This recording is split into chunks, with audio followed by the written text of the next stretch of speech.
Hello, chat. Welcome in, everyone. Grab an apron here.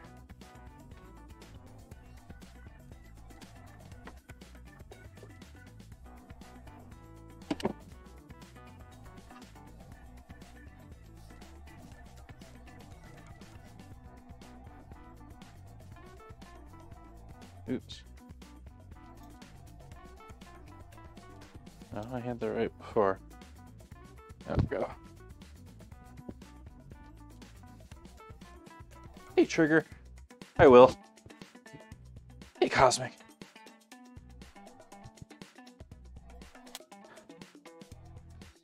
A little popping you may hear there is the pan back behind me. I just strained the oil out of it and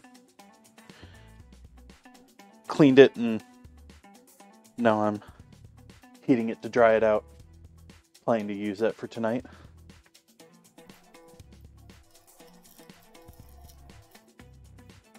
How am I doing? I'm doing alright. That board needs some cleaning. Hi, camera.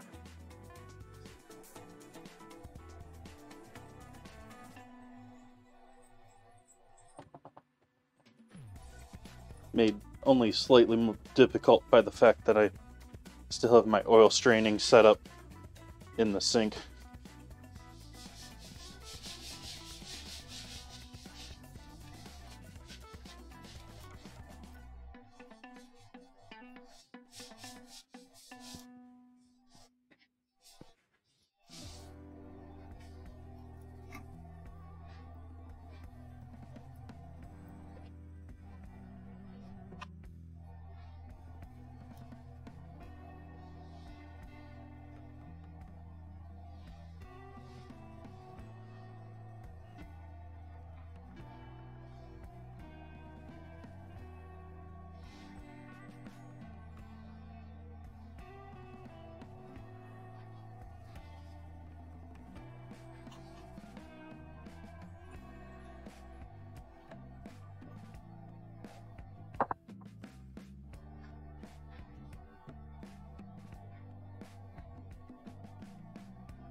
Oh, I forgot to update the dinner command.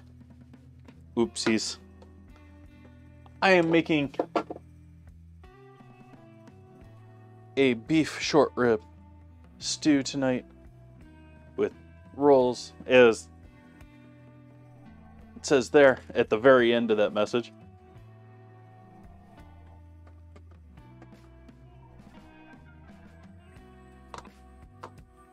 Let's see if I can't quickly hack that. And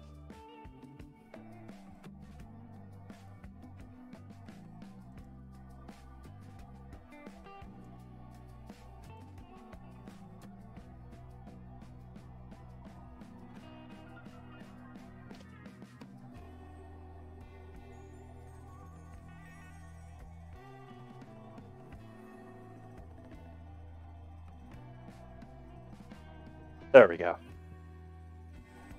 That should be better. Ah, why is it saying me in front of it? Does it always do that? Did it always do that?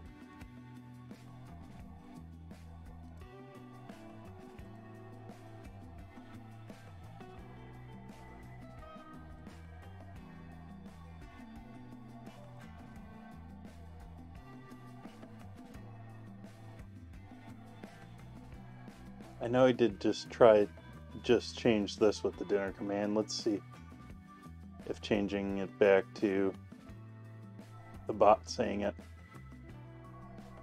works.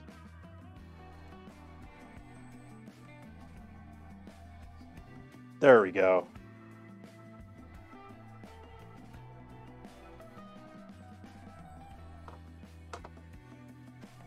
Why did it do the second?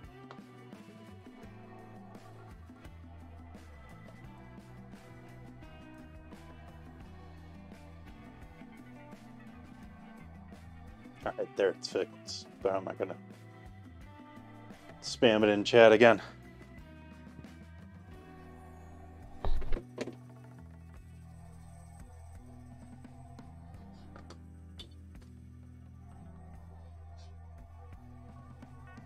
Gonna have to get used to this, I don't know. I may put it back up here, but it's one of the frustrating things about switching last night to Kick is that now I don't have chat up in OBS, and I can maybe put it back up there easily, but I can't find it right now, so...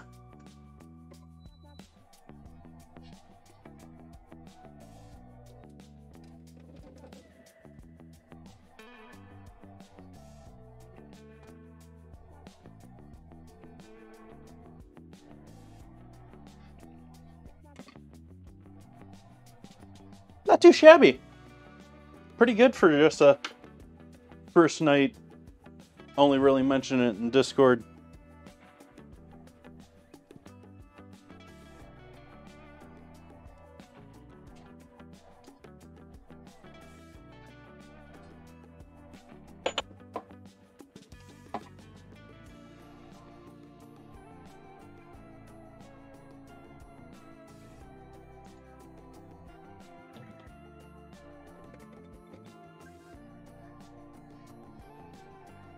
Well, as I was saying, it's essentially the ousted gambling component of Twitch that's quickly done up its own platform so that they can continue. Separately from Twitch, which is more video games, perhaps younger market.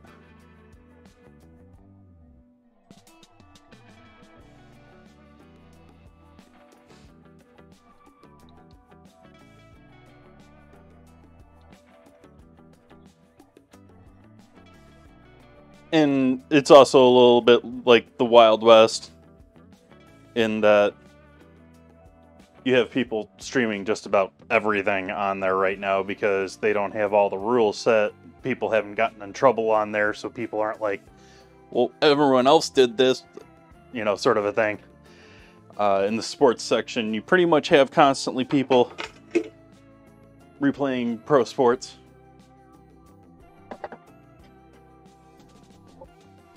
Because it's all gambling, sports gambling.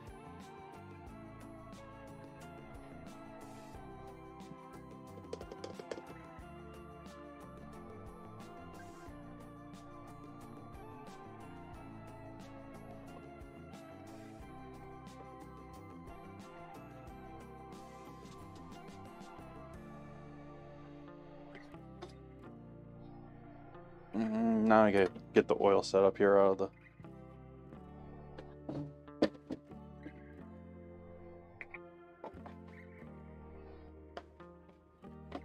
previously used frying oil.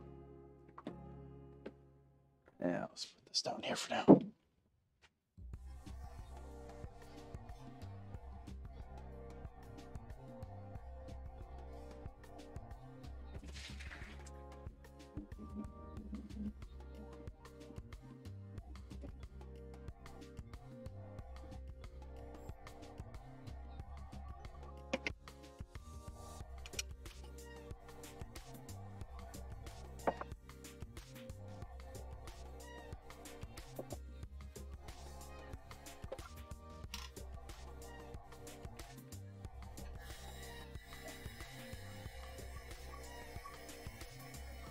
Uh-oh.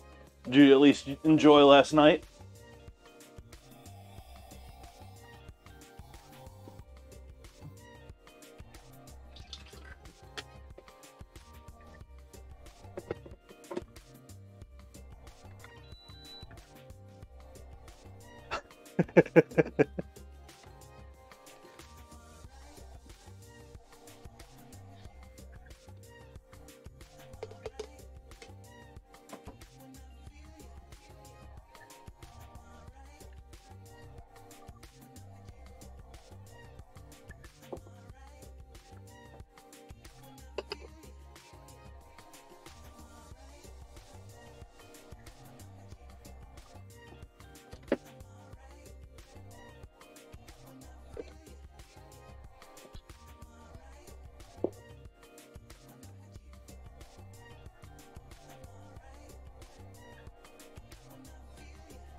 A little too much of a glare this time of day.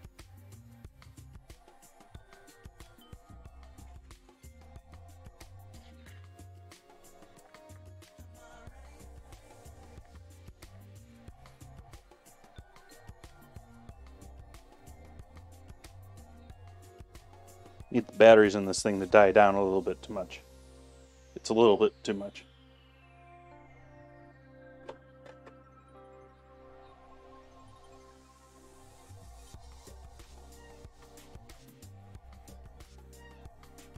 Cheers, everyone. Welcome in.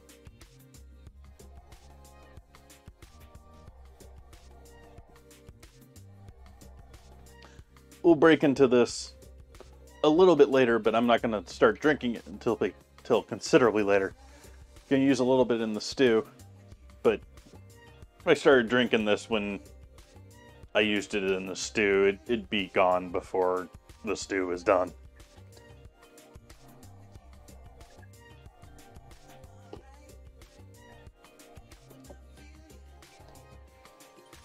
So, I guess we're going to start with our short ribs.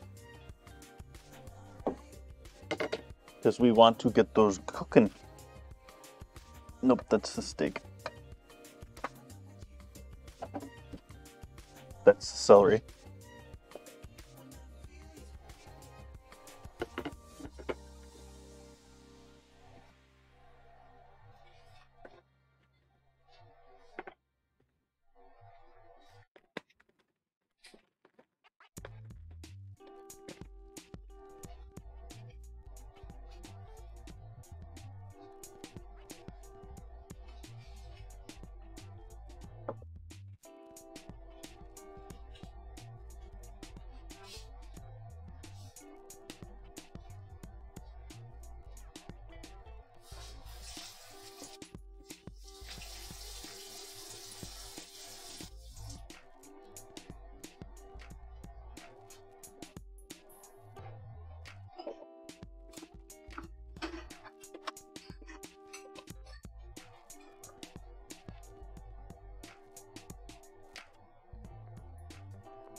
they are very much a low and slow process in most cases. A little bit of extra fat on that boy.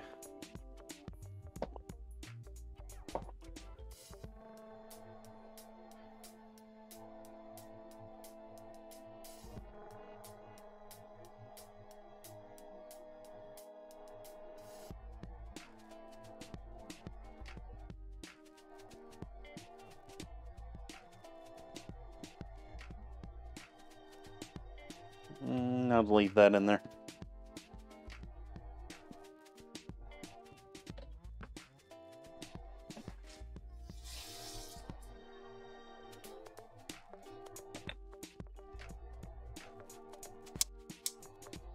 On the stove, heating up the pan.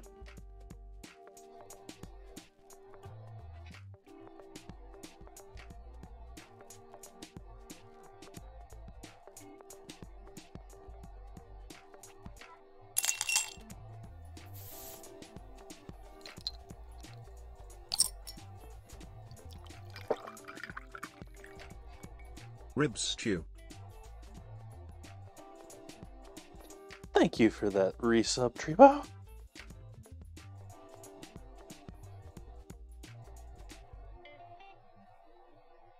Yeah, I'm just gonna leave that on too. We're cooking the heck out of this. I can pull any of the layers out later on if they're... We'll see if I have to even pull them out and break them down. It's probably... I hope that they'll be able to.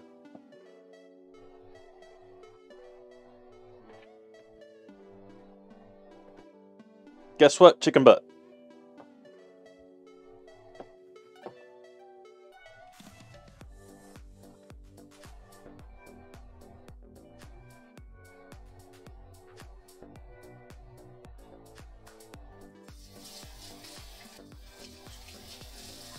Nice.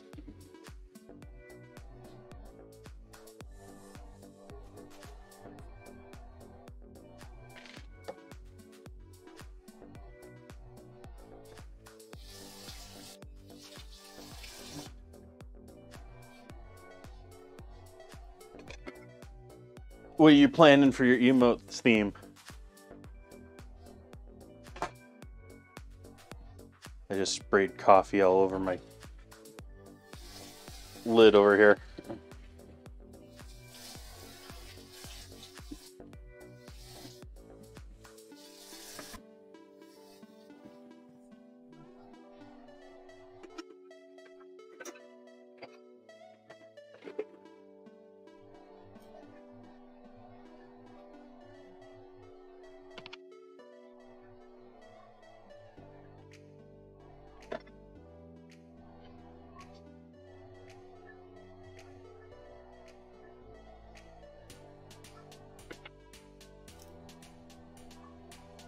Just about beginning to smoke there.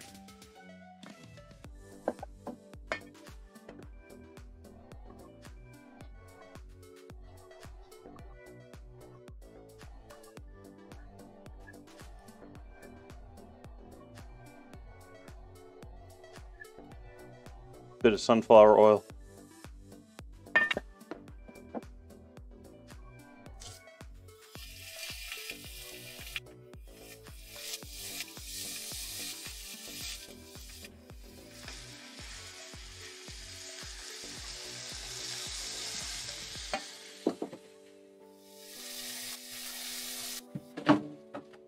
Oh, it's that dark this time of day.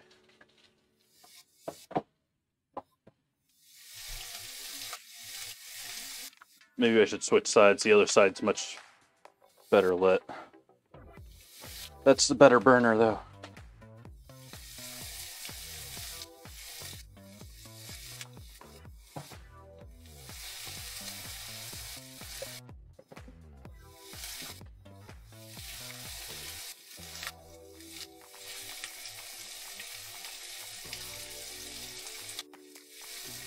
That was something that sort of, well, there's nothing monetary about Kick yet, and they have a whole bunch of emotes, so basically they're getting people to put their full set of emotes out there. I did, just to get people to follow you. Like I said, I have no plans of leaving Twitch here. I'm just dipping my toes in the water and seeing what's going on there. I'm gonna turn the fan on high now. And yeah, I am gonna switch sides here.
Cat opinion, do you think the stove is a bit too loud when I'm not talking?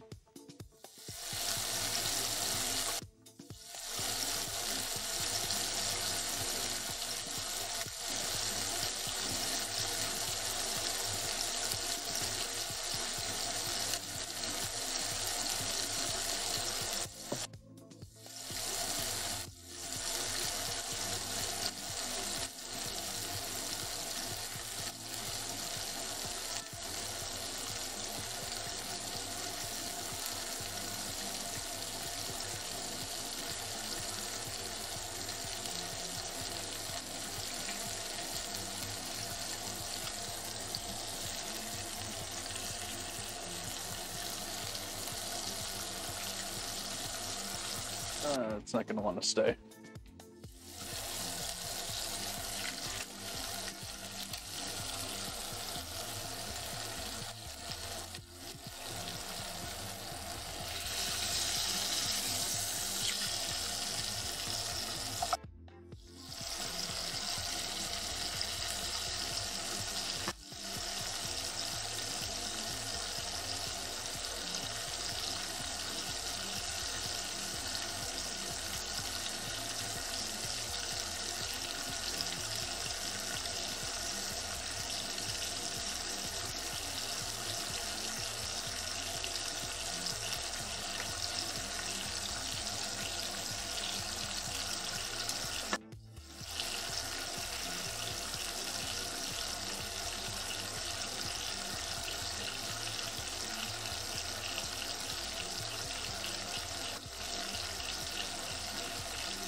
Not really, Trigger.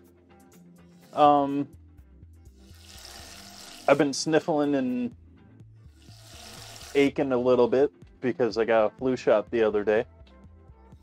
But other than that, been feeling pretty good here the last 2 weeks or so, actually. Getting a lot done. Cleaning up things that may have been neglected.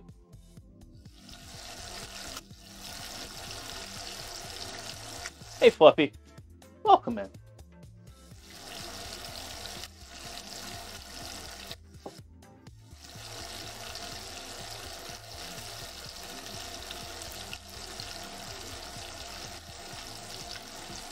Nice.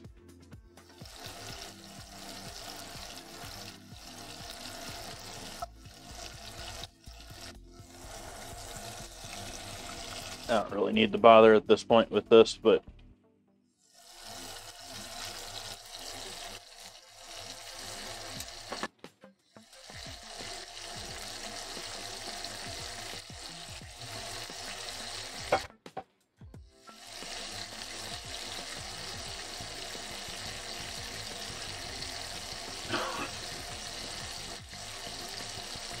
excuse me.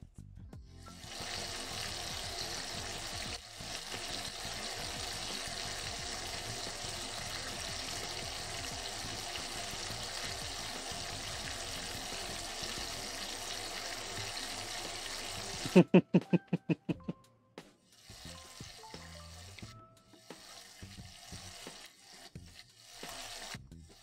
I'm going to cut the heat on this pan for the moment.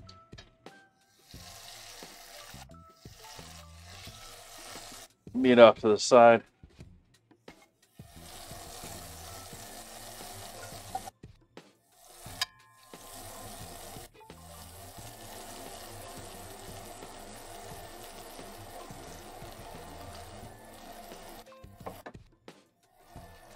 And cut myself up some veg here. I'll start with onions.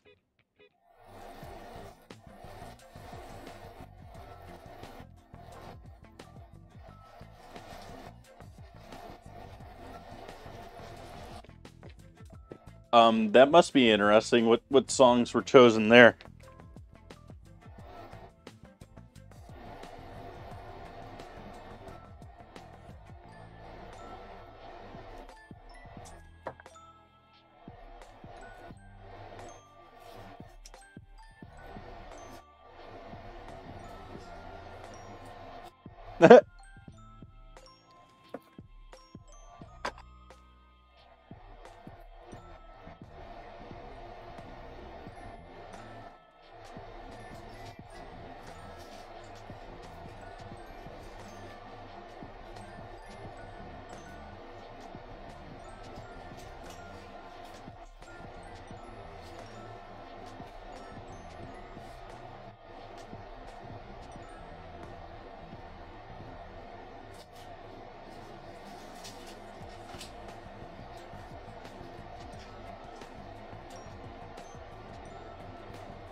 Hello, knife.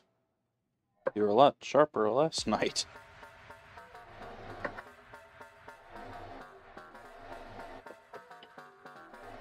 Oh, it's a different knife than last night. Oh, it's over there. This one's a little bit lighter and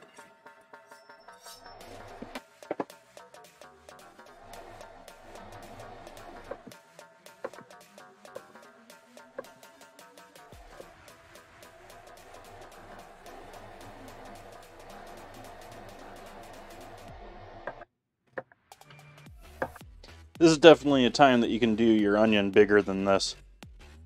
I just don't really like big hunks of onion.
stupid little thing.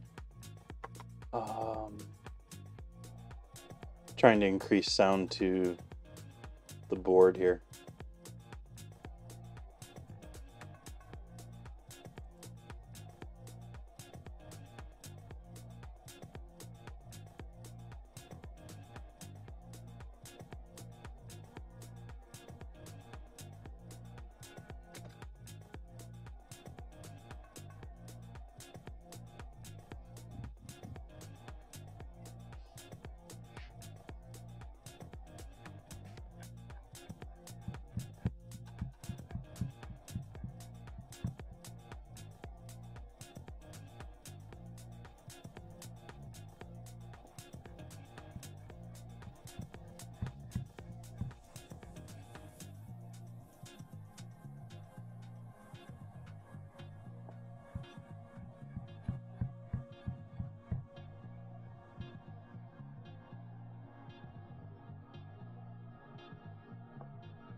I'll drink lots of water, Trigger. But I'm sure you know that.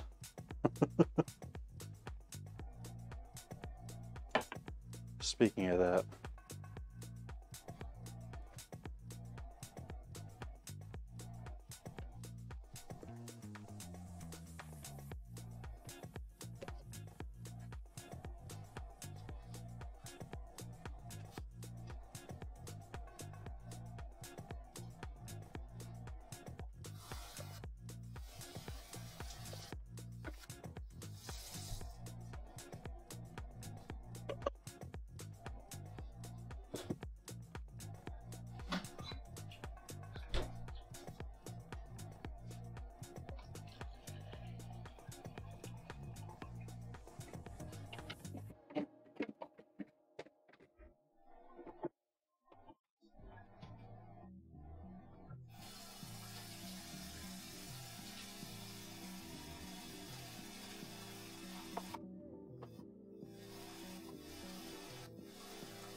I'm pulling all the leaves here before, so I can just chop it all at once. Leaves are wonderful flavor for other things, though. You can use them with... I usually throw them in my mayo if I have it.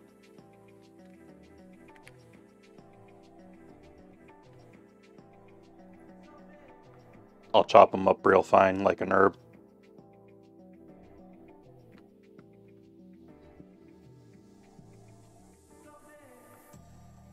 Which is something we could do for tonight too, but later on.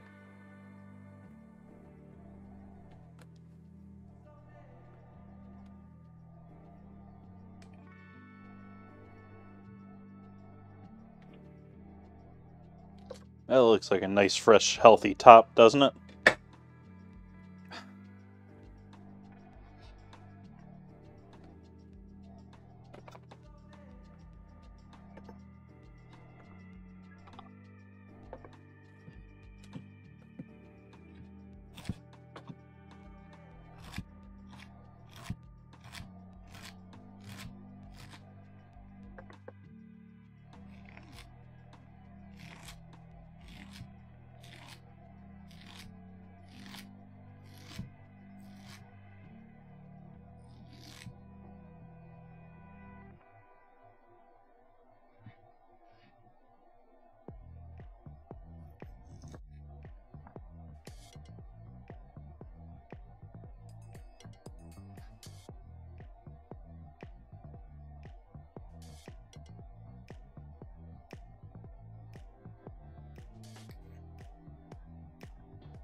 Yeah, this one's still a little connected. The bottom one. It's small enough.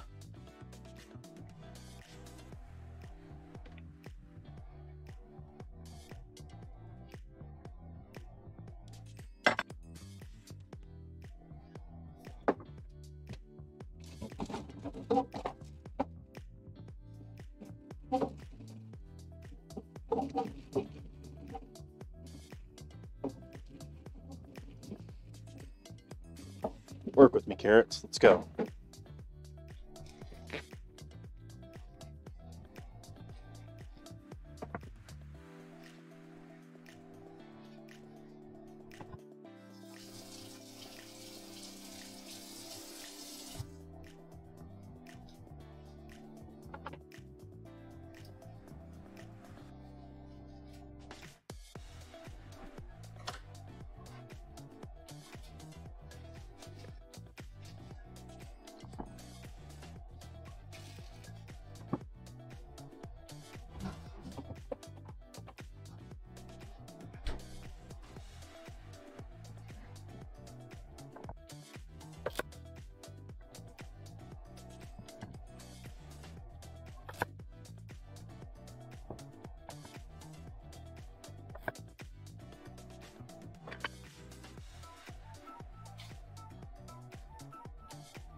Any thoughts, Trevo, on the D&D copyright thingy or trademark, or I don't even really understand it all.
All right, heat back on over here.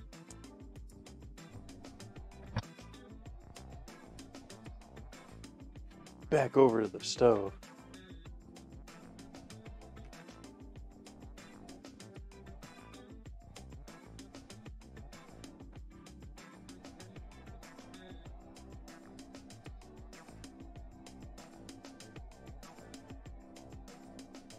Get that back warmed up a little bit.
On top of the fresh garlic, I'm going to add a little garlic powder.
Delmonico.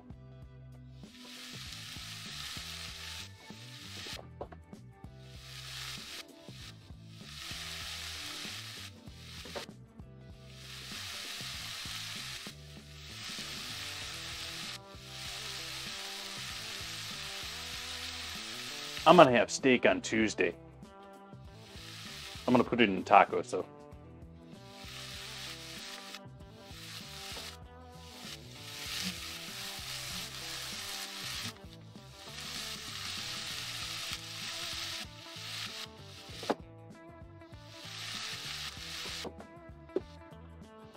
Along with this olive salsa pico that I made last night.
Man, where are you? Of course, it's the last one in there. At least 2 used in first for once.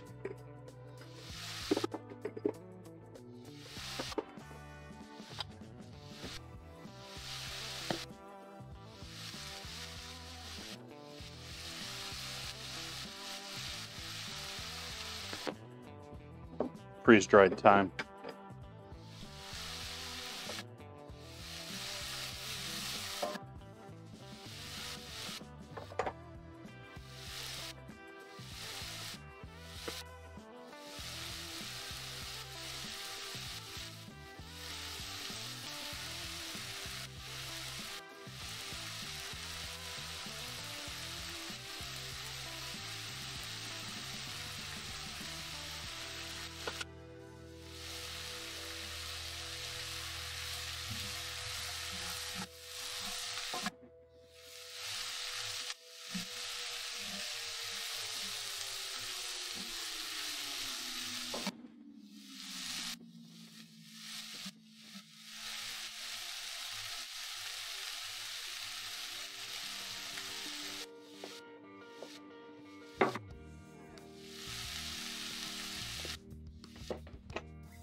I thought I had some of that still.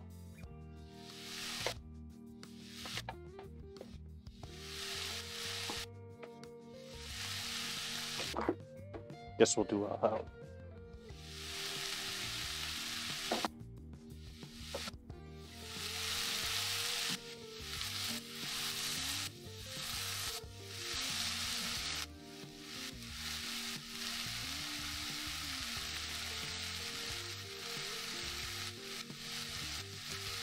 A little tomato paste.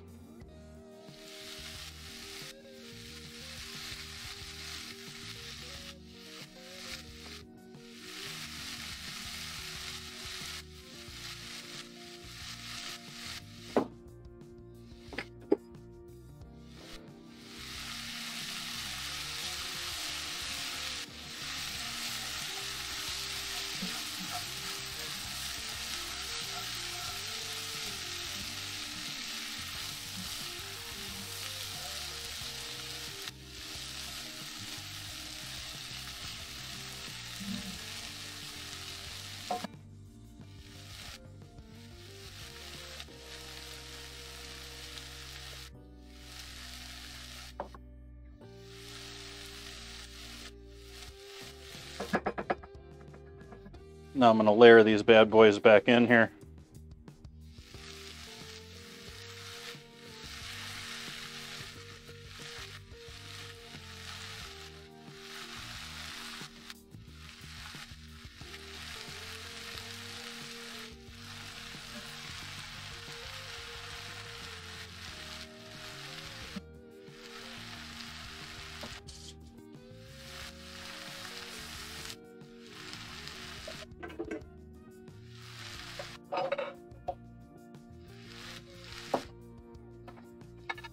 And we're done. No. I'm just getting my measuring cup out.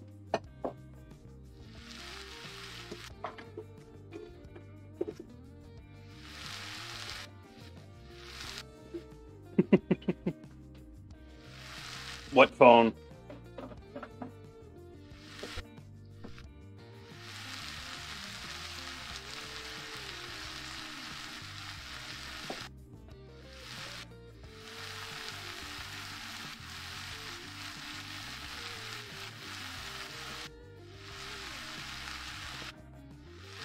I would too, if it wasn't for the fact that I know how tough this meat is right now. We need to cook this a couple more hours. So that was 2 cups of water. Water.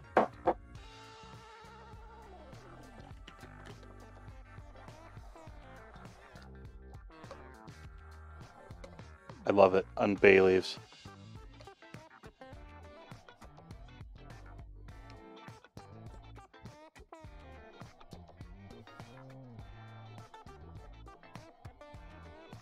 And grab ourselves a couple of bay leaves.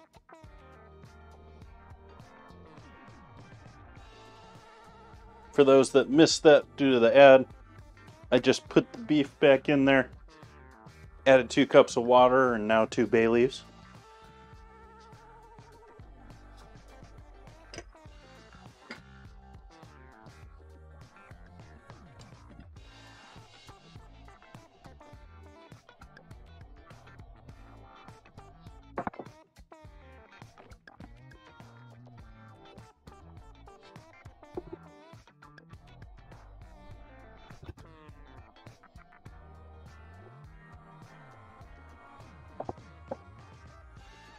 Add to this, we're going to add some wine in here.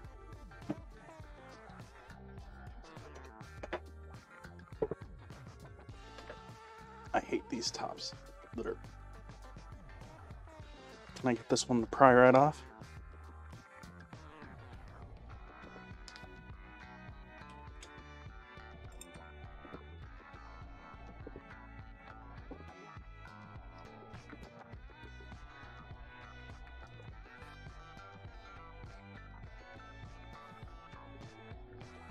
More plastic than foil these days. Don't cut very easily if they're not the right ones.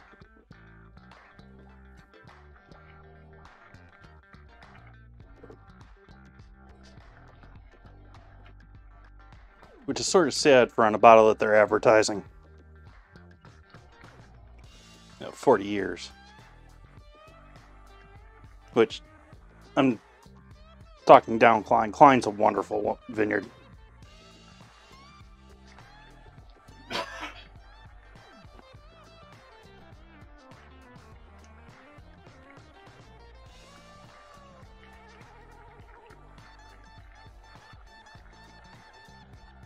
That's some sort of synthetic. That does, well, maybe there's some actual cork there, but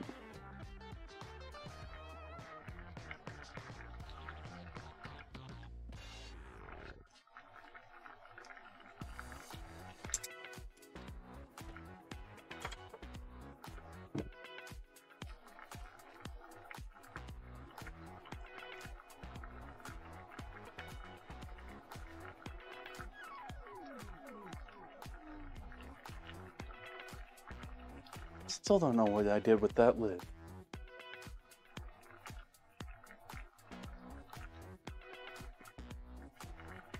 I have a glass lid for my... I don't use it a lot, but I have a glass lid for my pasta pot. And it's been out of action here for a couple days, and I don't know where I put it. Because I keep wanting to try it on top of this to see if I can put a glass lid on top of this and still keep a lid on it. Otherwise, I just might have to reduce things a bit more.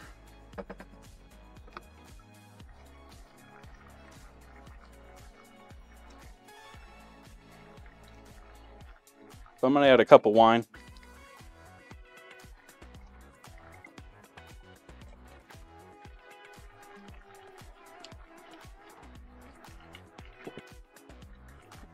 And this is a Zinfandel, so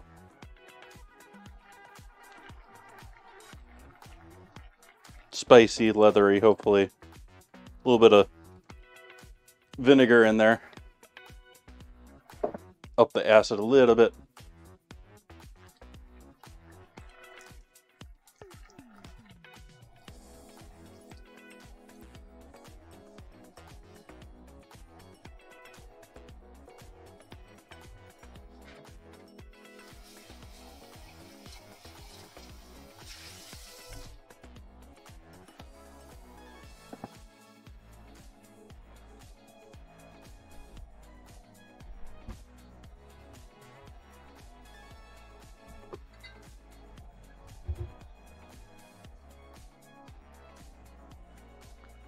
Back over to here, let's warm up a little water in the kettle. And that might be a bit much with the...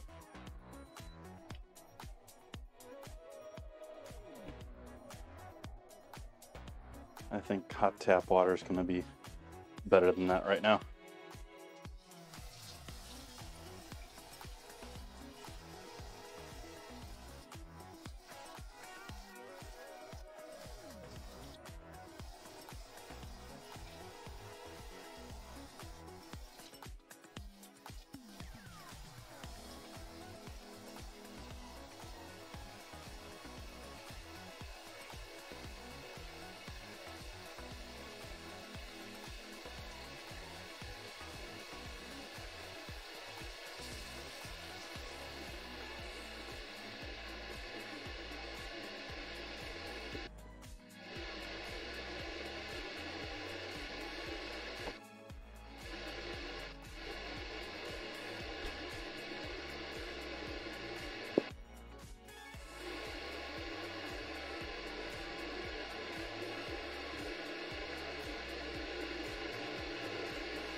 What are you looking for as far as a red wine?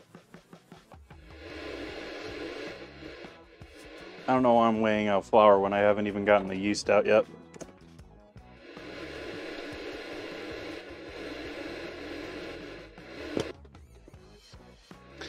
I very much like Zinfandels, but I like something that's typically bold and then, you know, something like you could drink in like an old man's library, but it's not sweet. Like, I think initially like port or some sort of brandy or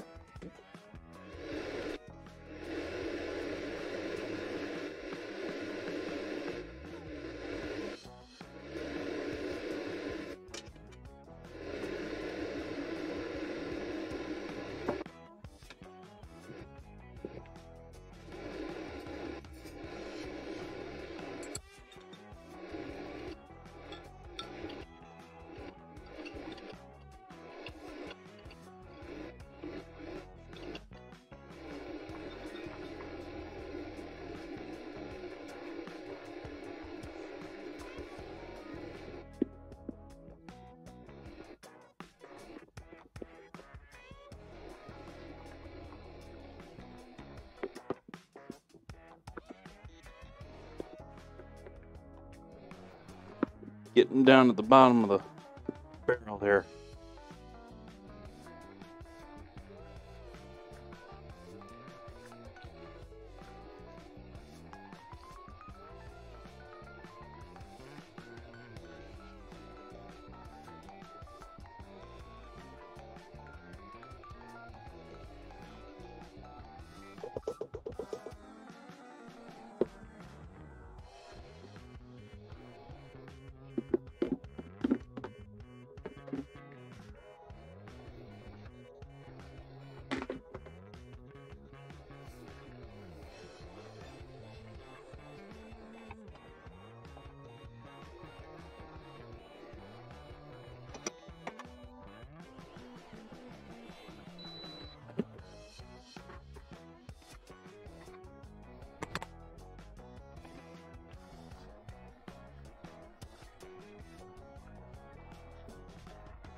bit of salt.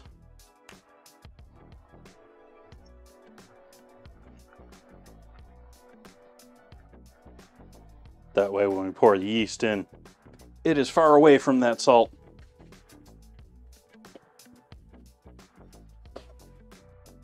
At least to start.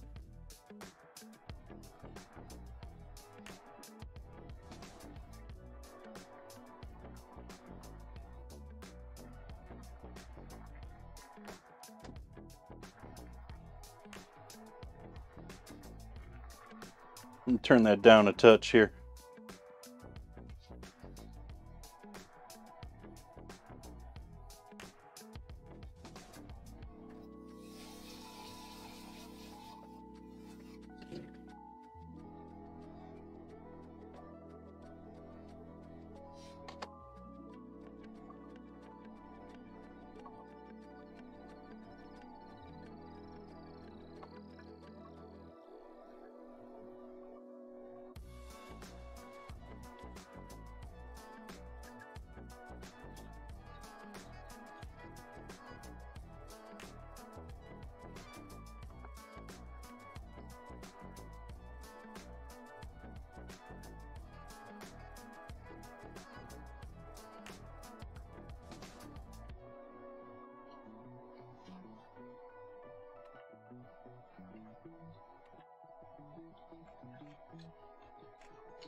Yeast is obviously awake.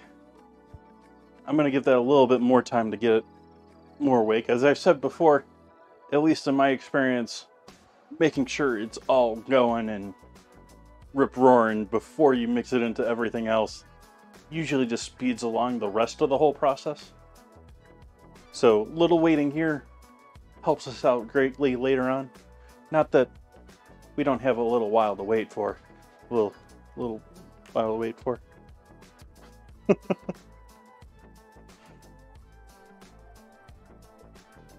There is a lot of A's in that scramble.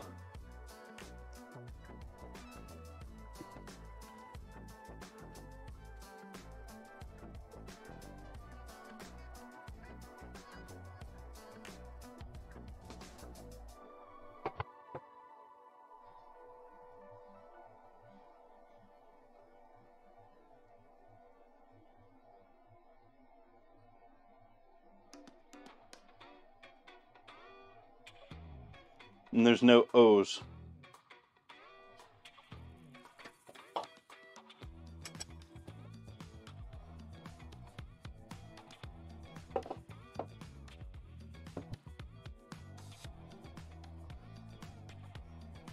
While this is going, let's cut some taters.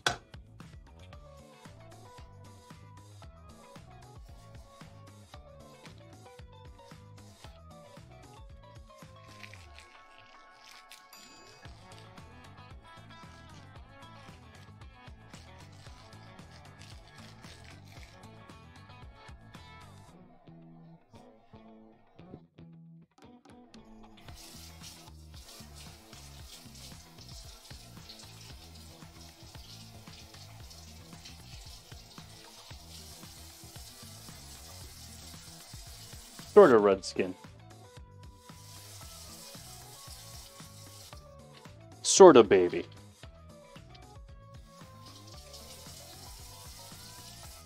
I was hopeful for a little bit smaller.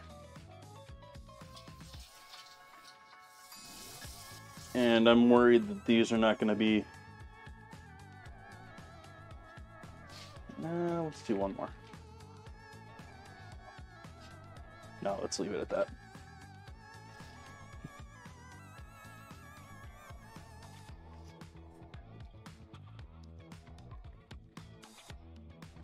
Nice.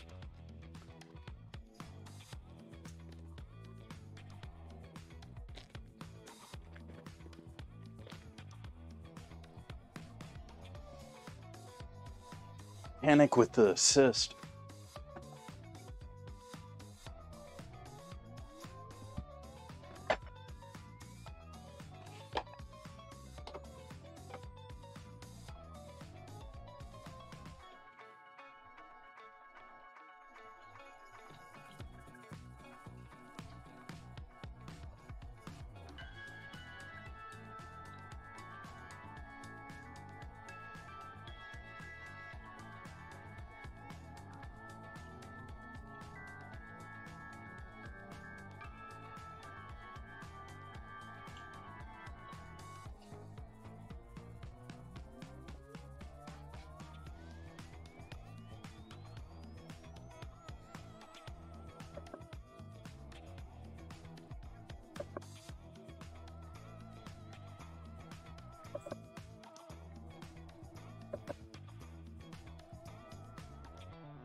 I think I want to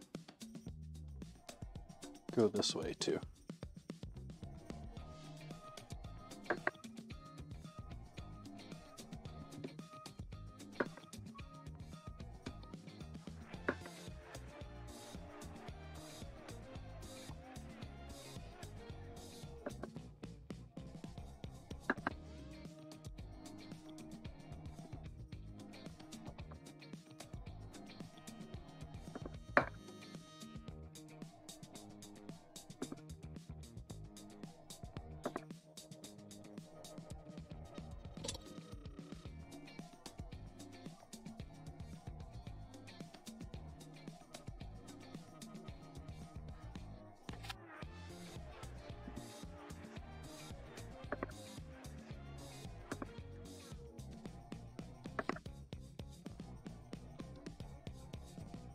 Wow, all sorts of blemishes, and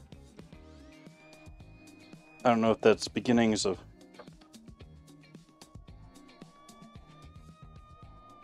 like, it doesn't look like anything was crawling in there. That looks like that was either beginnings of blight of some sort or something else going on here.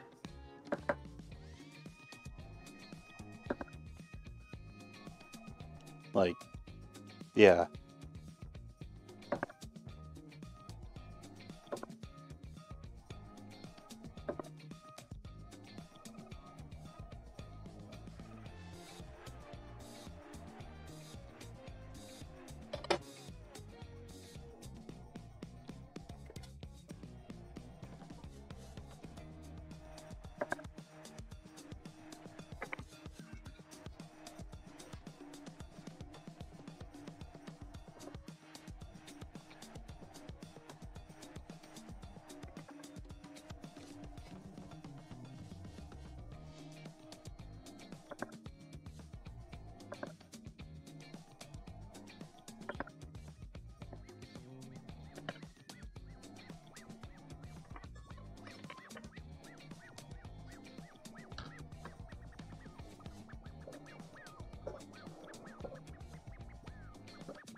The way a lot of things are.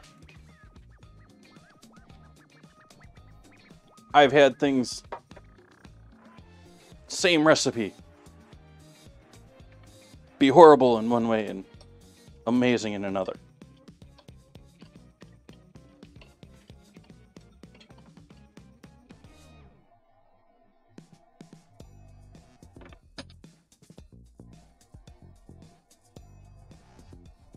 It's still bubbling a bit hot for me.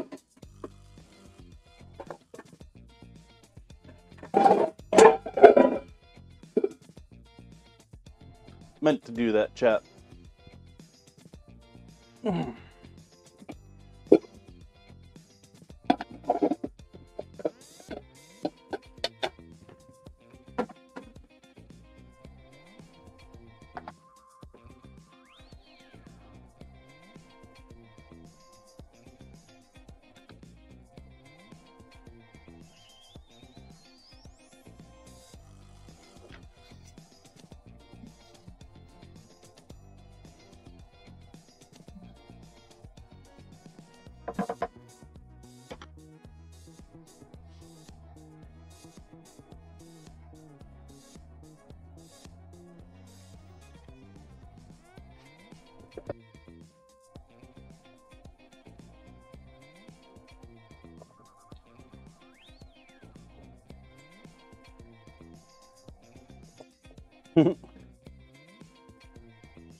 There's no C.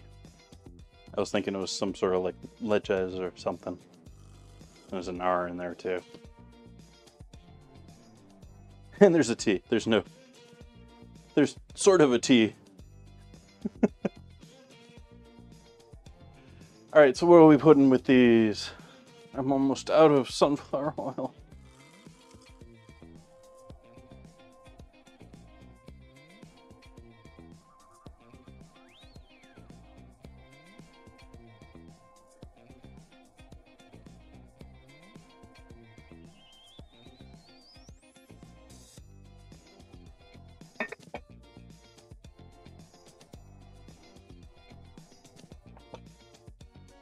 So, cayenne.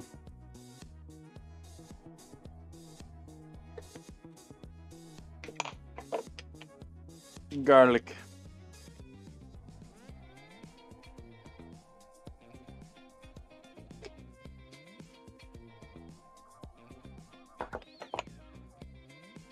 Onion powder.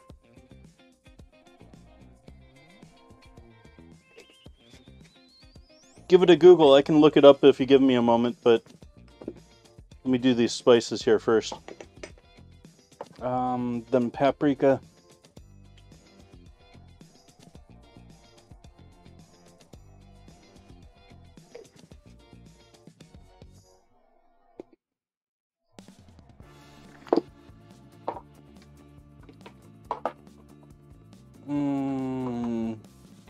Herb mix.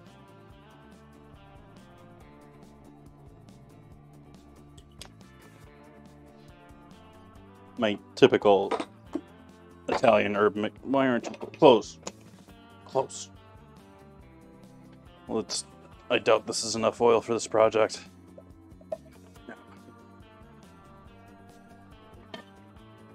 So we'll break into the olive oil. Trusting of myself there to grab that by the lid, by the way.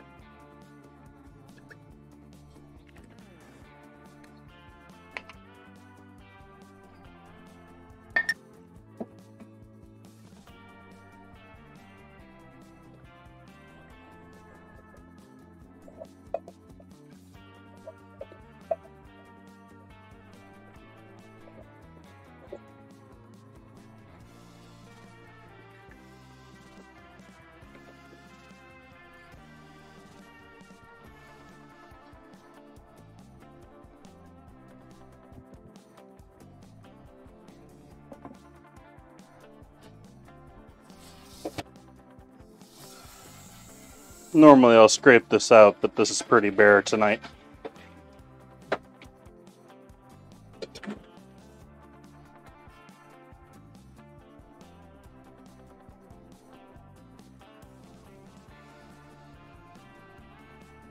Give them a little bit of a spread out on the pan. And we'll throw those in, well, no, we can't throw those in the oven yet, because the oven isn't even on yet. Because I'm not worried about time, because we got a little bit of time with that.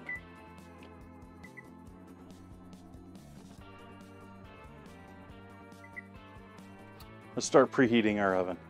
The plan here with the potatoes is some of those are going to go into the stew, and some of those I'm going to reserve for later. I can just warm them back up in the oven.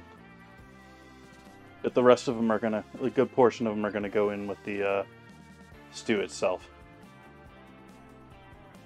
Gruyere. Some cheese fans.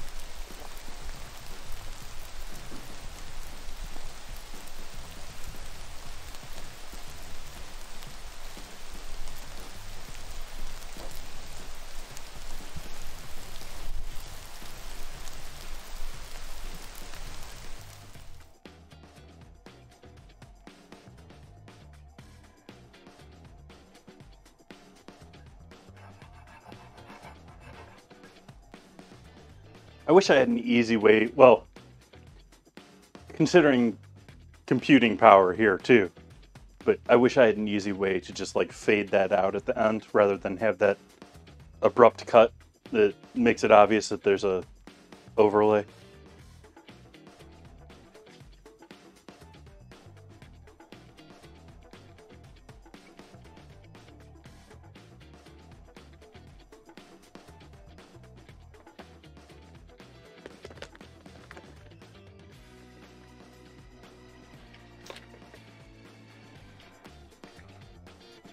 Pinch of salt in there, or sugar in with our yeast, not salt.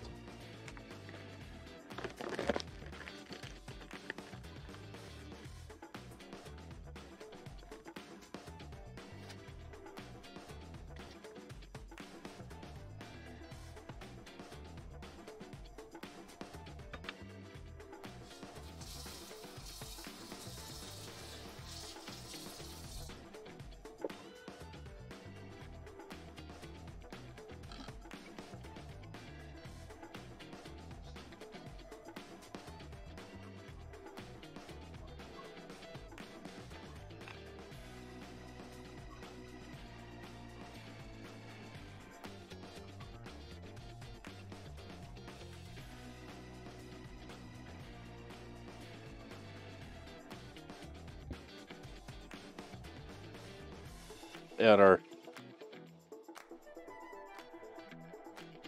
yeast, water, sugar.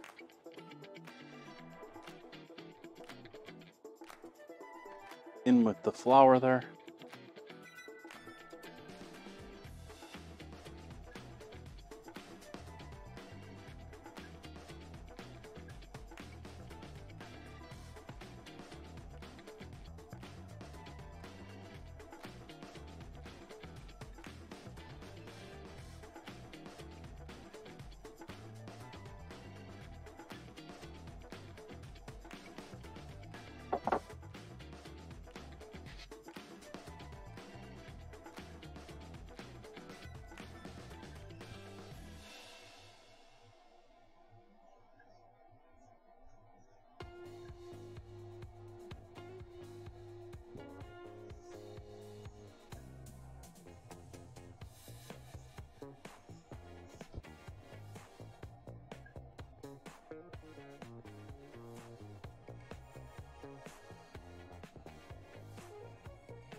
That's a bit wet.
I should have just grabbed it. I'm gonna have to clean that whole thing out anyways after this is done, but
Anyone have any ideas for longer meals for the weekends here on Sundays, starting a little bit earlier?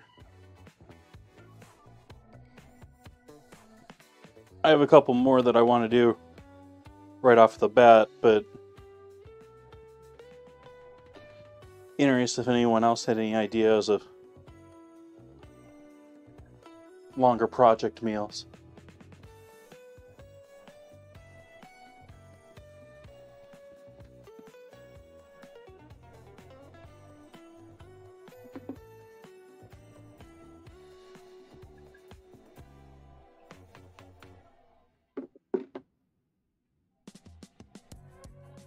I'm forgetting most of them at the moment.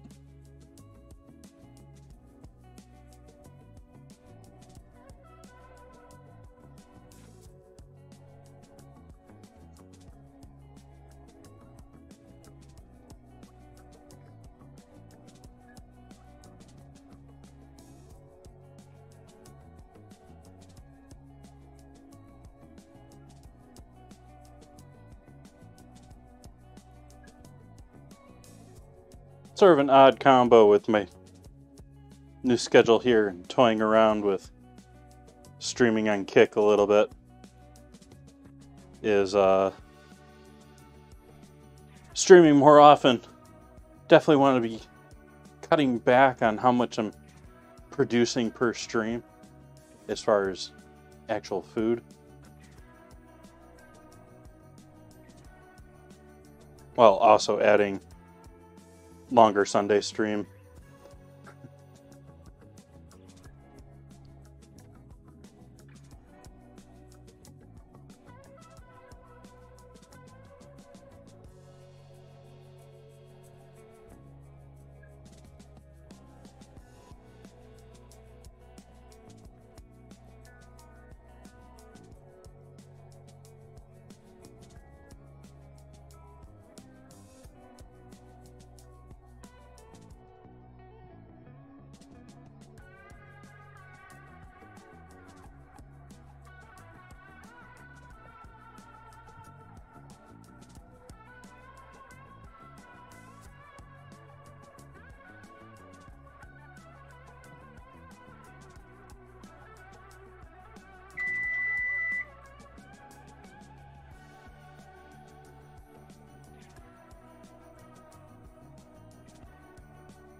Starting to get there.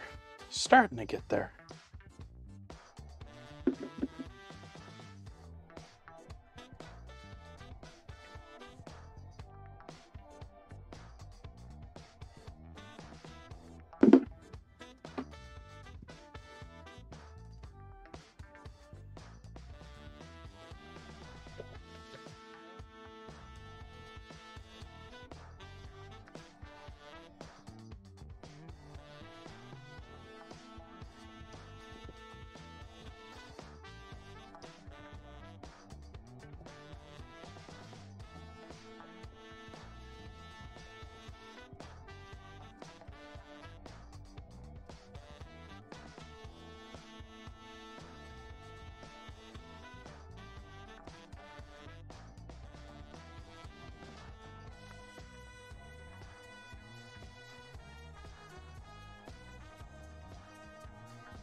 I'm okay with that for now.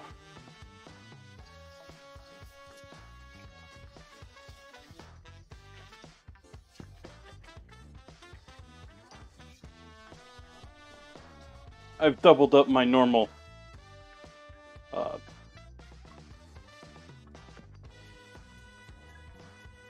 roll recipe for tonight.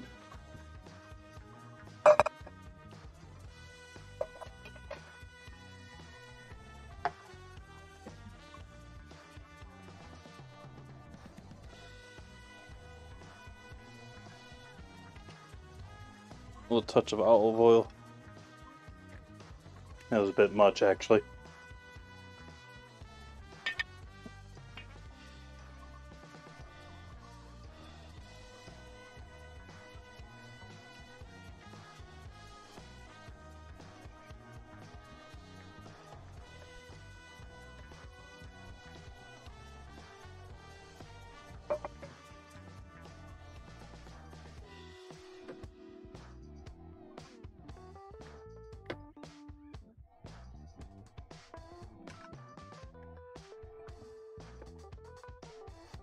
Trying to get a light coat on both the dough and the bowl there so that one, we get the oil on the outside so it doesn't dry out as easily, and on the inside so that the dough doesn't stick to it as it tries to proof. We'll wait for this to double, and then I'm going to hack that into maybe 8, 6, 8. Well, we should do 8. And bake them like I normally do in my little 4-inch rounds.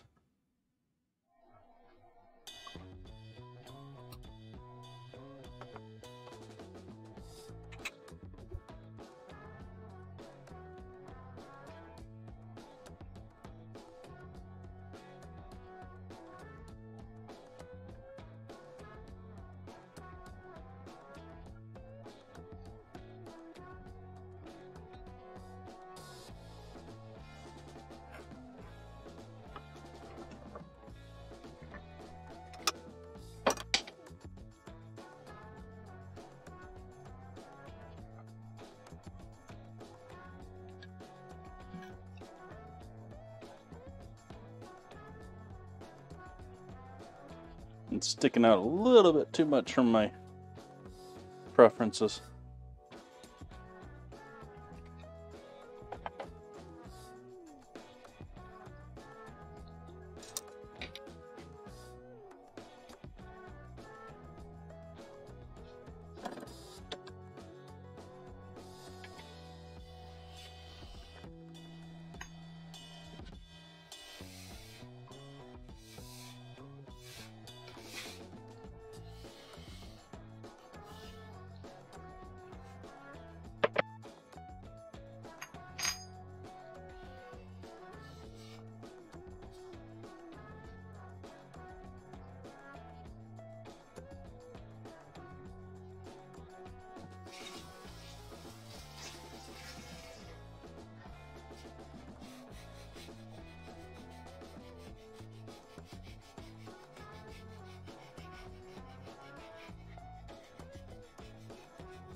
Hey, Zeeks. Welcome to the party. We've got our short ribs in the hot tub. Lots of veggies, some bay leaf.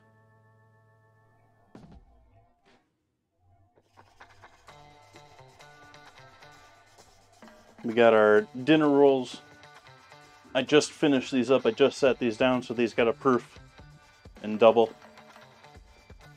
We've got our taters ready to go for our oven that is up to temp. So we're going to roast these off.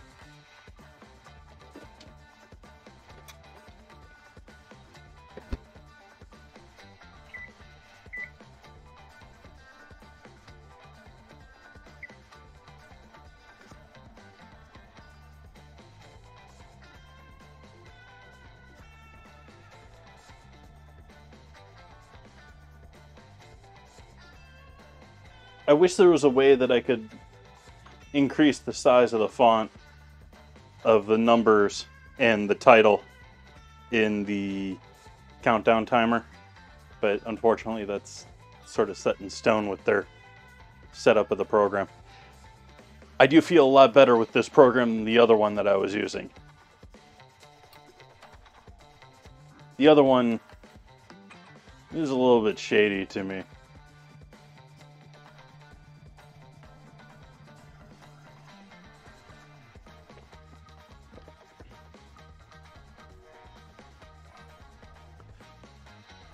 So I think it might be... Yeah, I think it might be time we do our new Sunday ranking.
Setting a few things up here first. Yeah, so what's everyone's favorite... Oops, forgot I can't do that.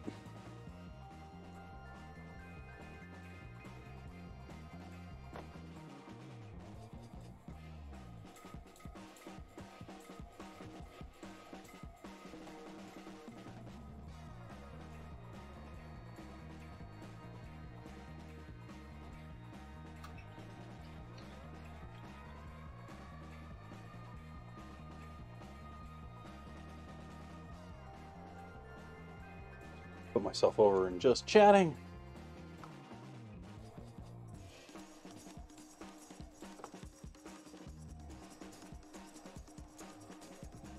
And then back over to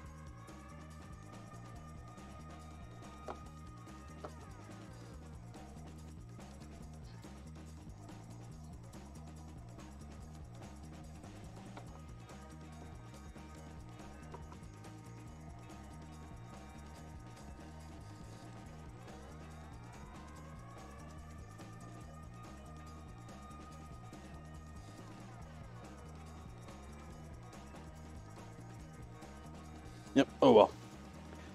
Okay, so we can start off by showing these off a little bit better here. We can I think I'm gonna just attack this one. The last one I attacked, I just sort of did it haphazardly. This one I think I'm gonna go through it once from start to finish, and then we'll see what it looks like afterward.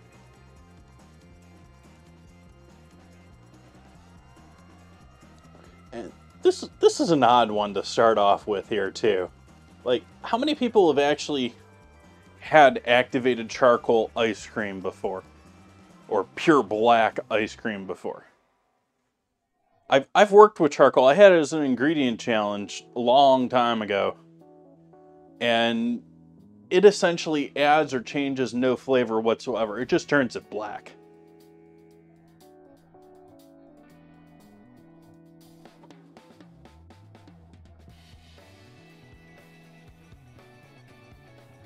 And so I haven't had this, but I know what it is and I know how it would taste. And it would taste like the ice cream base. It wouldn't taste, it would just be dark. And so that, I'm going to give that pretty much a failing grade right there. I don't know what the attraction there is, other than maybe goth ice cream fans. Almond. Almond's a solid ice cream. I think I'm going to give that an A. It's one of those ice creams that's way up there that has a nice flavor that you can really work with, and you can do a lot of things with it beyond just the basic ice cream. You see almond ice cream in lots of stuff for like almond cream and almond paste. You know, almond ice cream is right there with those, and it's all sorts of pastries and fine dining dishes, desserts. I'm gonna give that one, yeah, an A. Apple cider. Now, see, I'm sort of a apple cider junkie myself, so this may disturb a few people, but I almost want to give that an A. But we'll start with a... Oh, we got apple cinnamon too. Oh, apple cider. Actually, now I'm thinking... I think that's there, right there. Banana. Now, are we talking banana flavored standard ice cream? Which that's, well, I mean, the imitation. Are we talking ice cream with banana flavor, as you would find in most ice cream shops? I mean, maybe they're using actual bananas to flavor it, but it's primarily an ice cream. Or are we talking the everyday hack that you see every day these days, where how you can turn a banana by smushing up and freezing it into ice cream?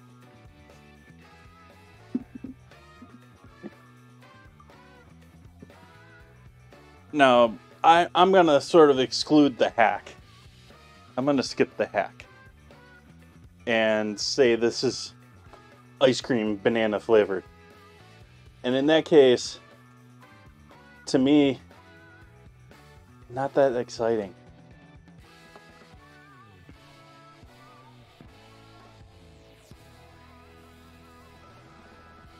Blackberry. Awesome berry. Pretty potent stuff. Berries are a little bit lower on my thoughts when it comes to ice cream. And that's going to go with black currant. Blood orange. Oh, that might... Let's go with an A there. Blueberry. I'm going to put blueberry with the other berries there, though. That's questionably a B there. Brownie. Eh.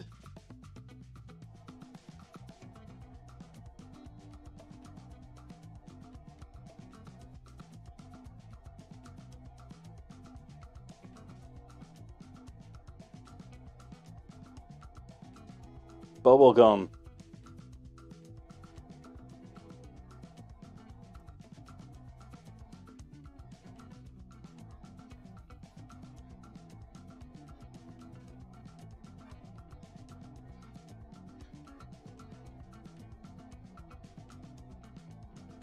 Caramel. Caramel's a pretty good flavor.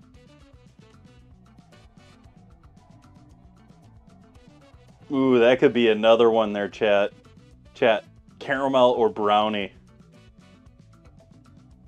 I think I'm gonna put caramel above brownie.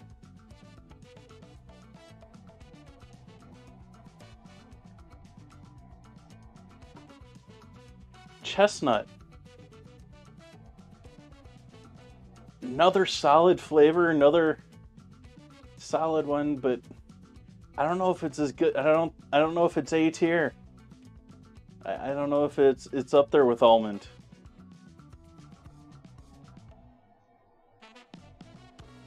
Who is this? Chocolate chip mint. Okay.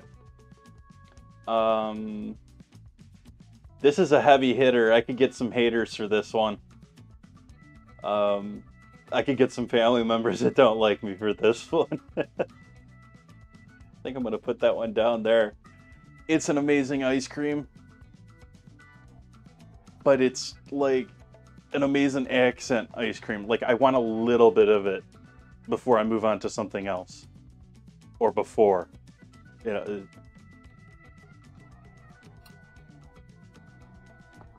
It's too powerful. It's too potent.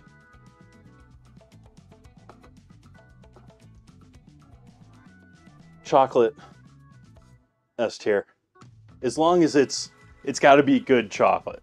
It's got to be good chocolate.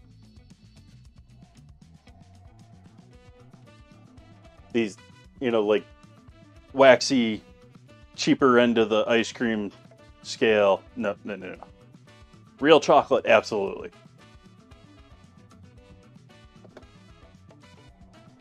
Coconut. I'm gonna give it that because I don't like coconut.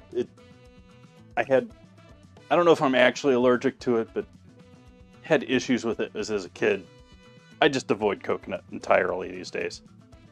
I mean, I look for it in other products and avoid it too, like hair stuff and.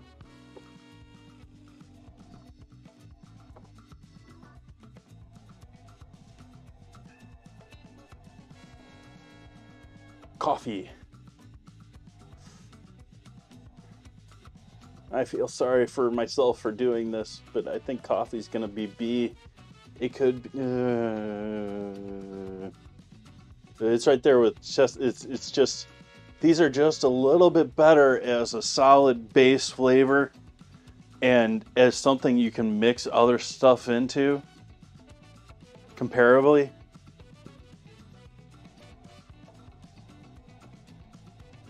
Cookies and cream.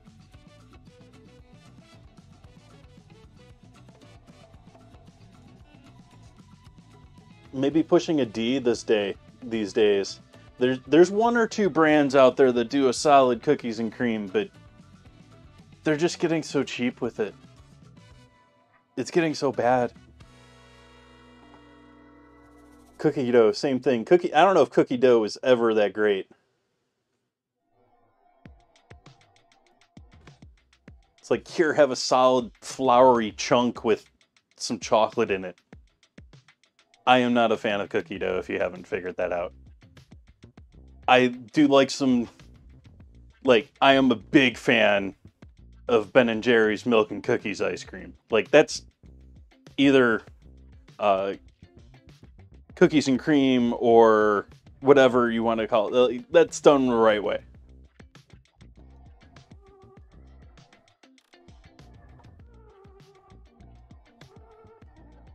This one, it sounds like it's trying to be a latte. And I don't know what that necessarily means. Because that's essentially your ice cream base.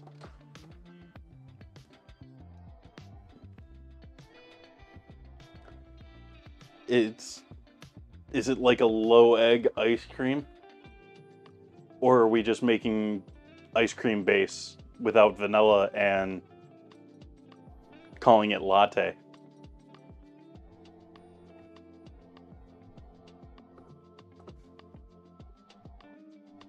Coffee is... Yeah, I was saying, I was pushing... I'll take it. I'll be convinced. I'll be influenced. So I'm gonna I'm going to give that an E. Because either it's a very milky ice cream, or it's just cheap with a fancy name.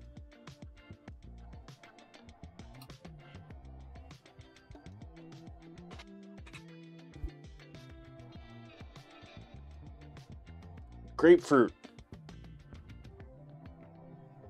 Too acidic, too bright for me. I think I'm going to give that a C. While I still have blood orange up there, it's just too sharp. I know there's grapefruit lovers out there. I'm sorry.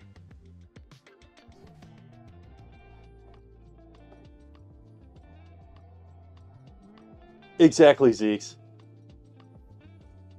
Grape. I don't think I've ever had grape ice cream, but I can figure out what it probably tastes like. And so I'm gonna put that there. As I have a bottle of wine right here.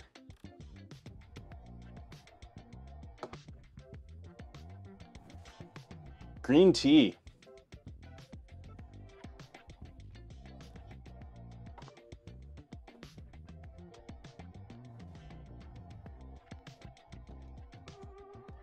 That's a toughie.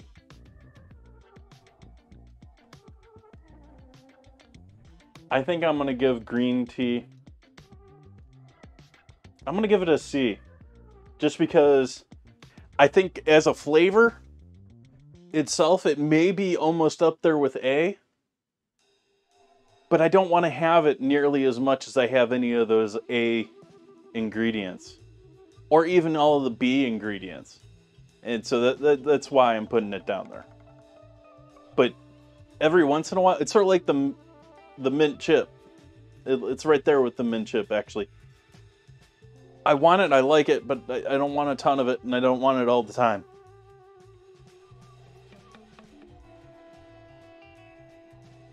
Guava.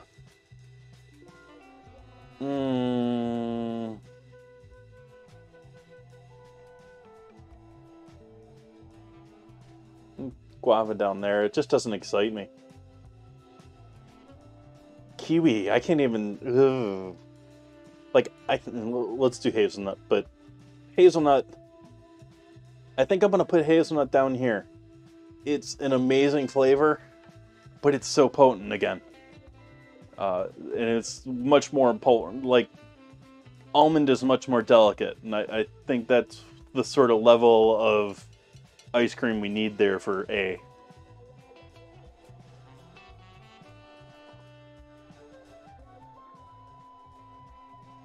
Hazelnut's more the caveman knock you out and drag you into cave.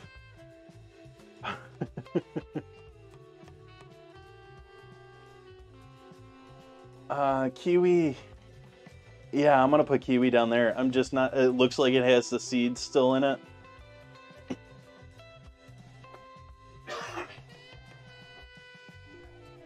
I don't want the seeds. I don't want that texture in my ice cream whatsoever. I don't mind I actually like the flavor of kiwi. I just hate the seeds in it, and I hate the cutting it and cleaning it. So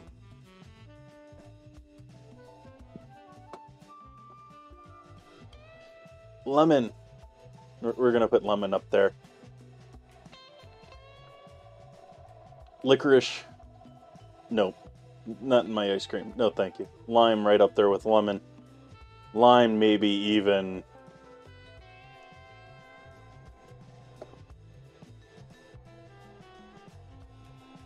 Mandarin, I don't see a big, huge difference between mandarin and blood orange. Maybe a slightly sweeter.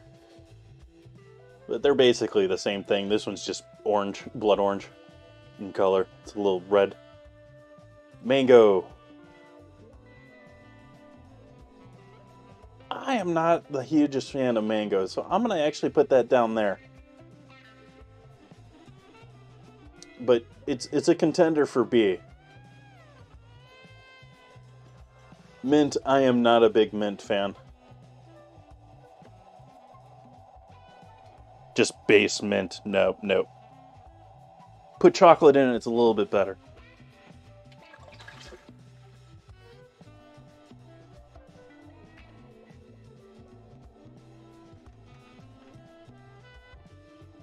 Orange, what?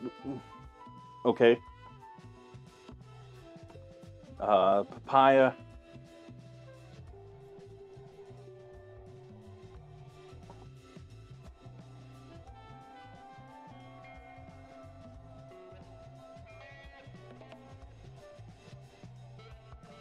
Passion fruit. You give passion fruit a B.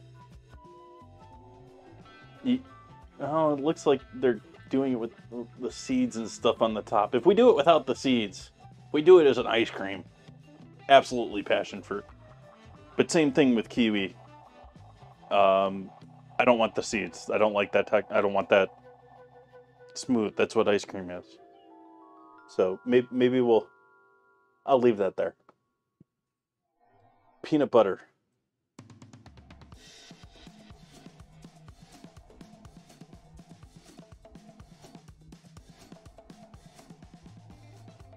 I think that's a solid B. It's not quite up there. I mean, I feel like A is looking more like too filled, but I mean, we've got essentially orange 3 times here.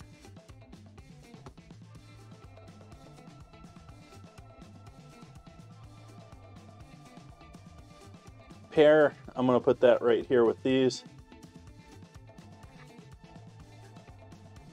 Pecan. Is it butter pecan or is it just pecan? Pecan, I'm going to put down here. Butter pecan.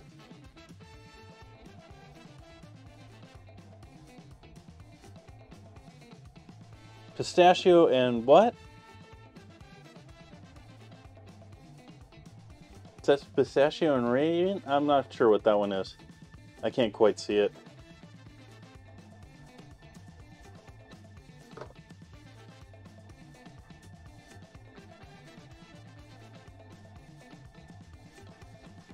Pistachio.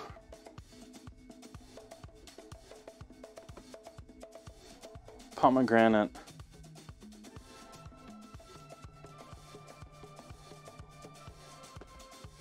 Rainbow. Ooh, that's a toughie because, you know, childhood memories. Childhood memories of...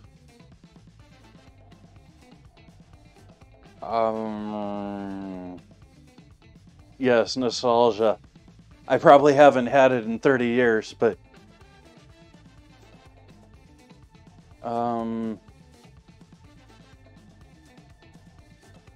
Nostalgia hits pretty hard.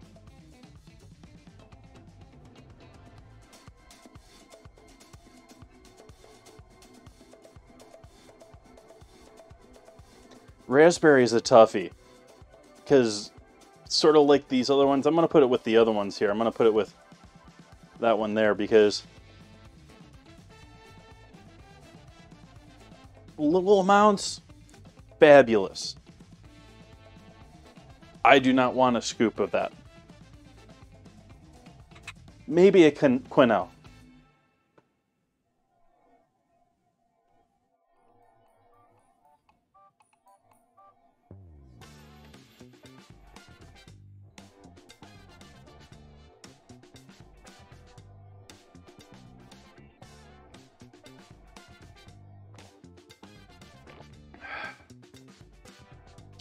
Rocky Road. I feel like Rocky Road is played out.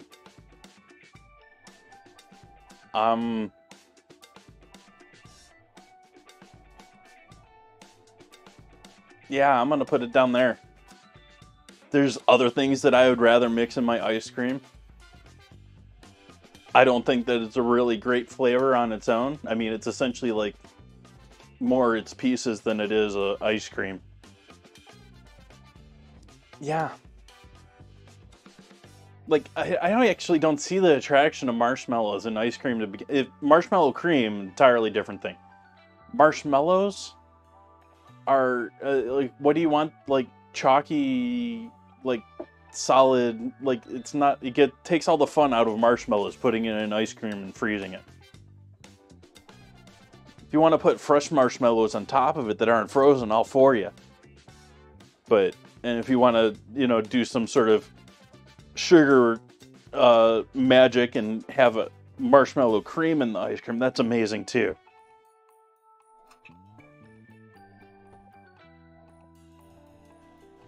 Rose.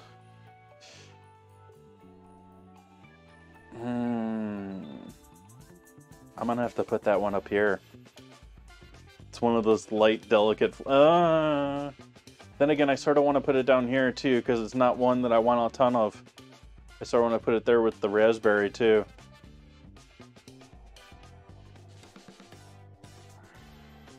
Yeah, every once in a while. Great thing. But you have to have your palate like ready for it, and it has to be in the right set. Like a quenelle, not a scoop.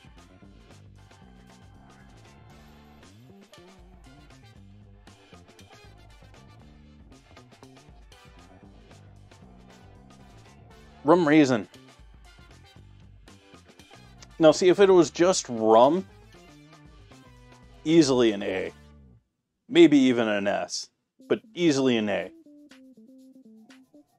Rum raisin. Like, I don't want raisins in my ice cream. I don't want that texture. I don't want frozen raisins. I'm going to put that in a D. Now, if you pureed those raisins into it, again, like the marshmallow cream theme, you take the texture out of it, yeah, that's easily a B.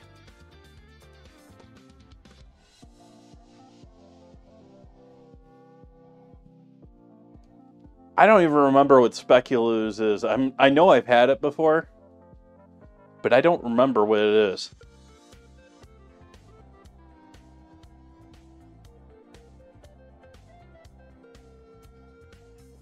Stracciatella.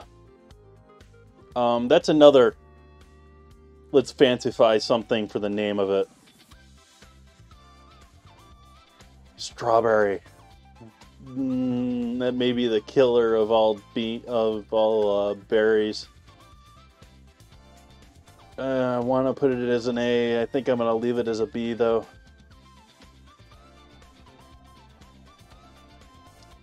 Vanilla. Just no question. Walnut. That's a. Because, I mean, that could be. That's.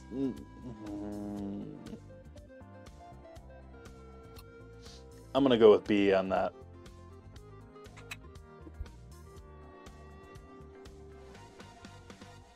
Yeah, I'm really.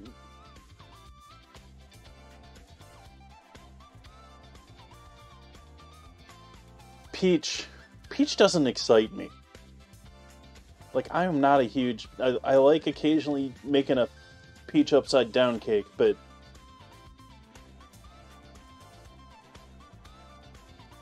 I think I'm going to put peach down there. I think apple cider and apple cinnamon are superior to peach. I think pear is superior to peach. That I'm also sitting here thinking... artificial and fresh flavors. Like, artificial and fresh flavors. Artificial flavors, I like all of those better. Fresh flavors is much more of a competition. Peach is maybe even with them, but...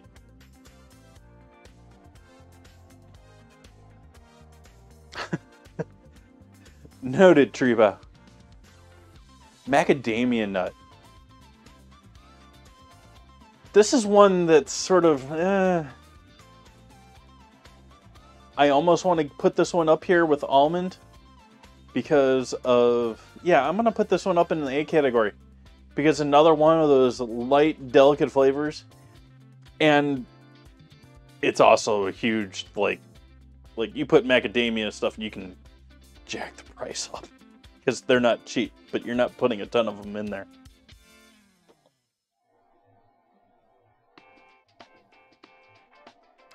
This is essentially maraschino cherries to me. Italian cherries. I'm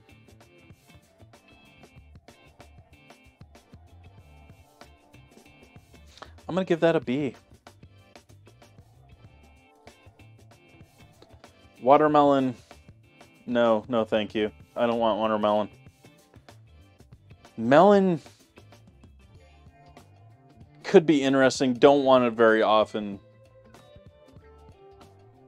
Think it would probably be a better sorbet than an ice cream.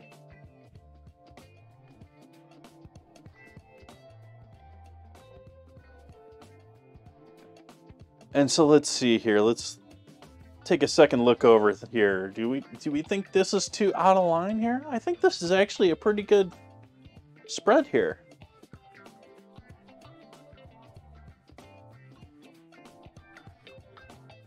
I think watermelon, other than hard candy, is pretty much a waste of time. I don't like watermelon really at all. It's got a nice flavor to it, but generally it's sort of like the celery of the fruit world or the lettuce of the fruit world. It's like, tastes like whatever water you grew it with. And so if you grew up on a cheap farm with horrible water, they taste horrible.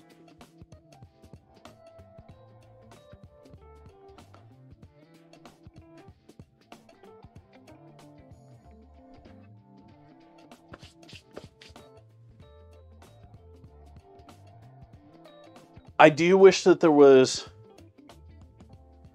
an option here for, like, my top option for ice cream is a scoop of vanilla with a little bit of sugar. Like, I know I've been sitting here saying the whole time, I want smooth, I want clean ice cream, but a little bit of sugar, granulated sugar over the top for a slight bit of crunch every now and then, and a little bit of cinnamon over the top of it, not in the entire thing. Sort of like the contrast and playing with it at times.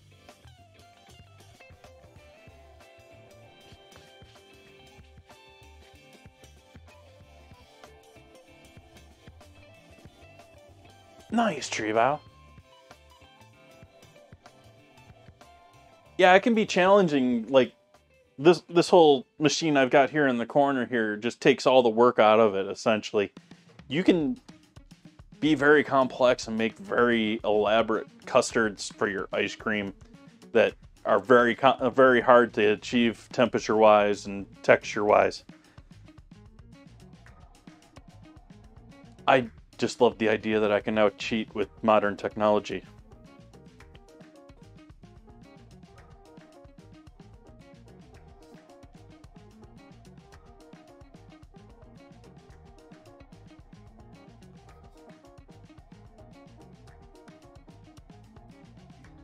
What are your plans for them? If you don't have plans for them, throw them in a jar with some sugar.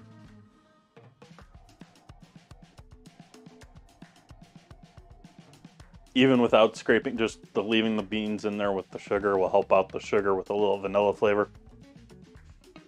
It's a little like truffle with rice. They'll keep truffles on rice to keep them dry, but also the truffles will even infuse rice just essentially sitting on it.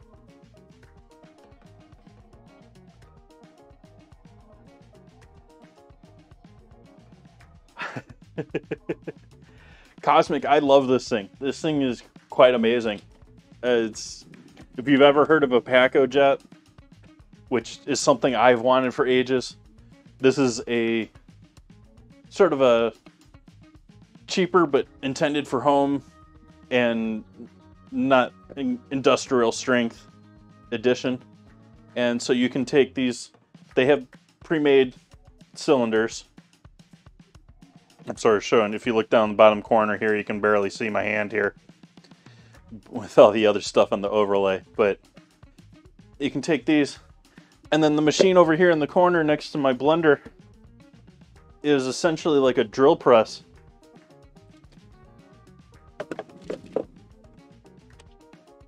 And so it has a blade that goes through and cuts through it. It's a Ninja Creamy. Cream with an I instead of a Y. And it's got some other options for making a couple of other things. It's actually got a little bit more flexibility to it than a PacoJet, but PacoJet is still, I mean, PacoJets are like $5,000. This is, I think, retail about $200.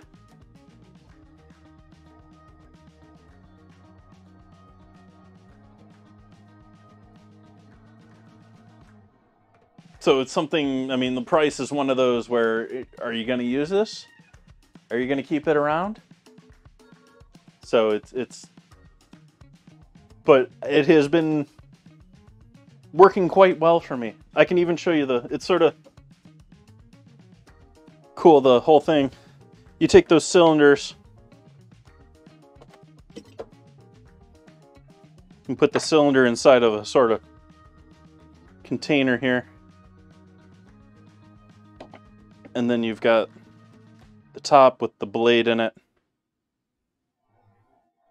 And that just sort of locks on top of it.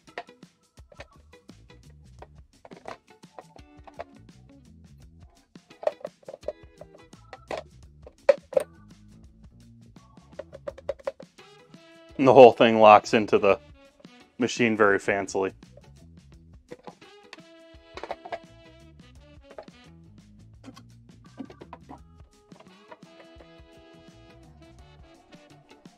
Another thing to consider is they give you 3 of those cups. And so I would almost, if I were in I would certainly want to buy more of them if I was in a family with a whole bunch of people. That way people can have a couple of their own favorites sort of sitting in there, sort of a thing. And the recipe that they give for it, the sort of, the way they get a lot of their flavor in their base vanilla flavor is they use a little bit of cream cheese in there. And it also gives you that little bit of a yogurty tang to the whole thing. But it uses like an ounce or a 2-ounce portion for one of those cylinders. And if you think about it, you usually get 8 ounces at once. And so it makes sense to do like a number of them, especially if you get the freezer room.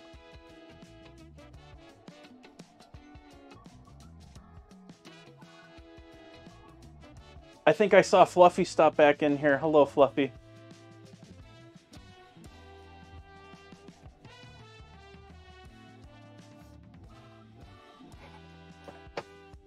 I think that needs a bit more water in there. So I'm going to add a bit more water into our beef. Another cup of water.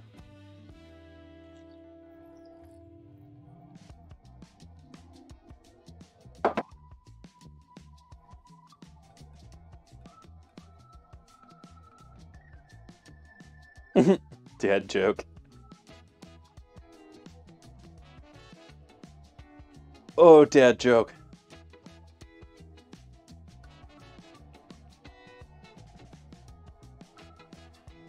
Oh, that's not good.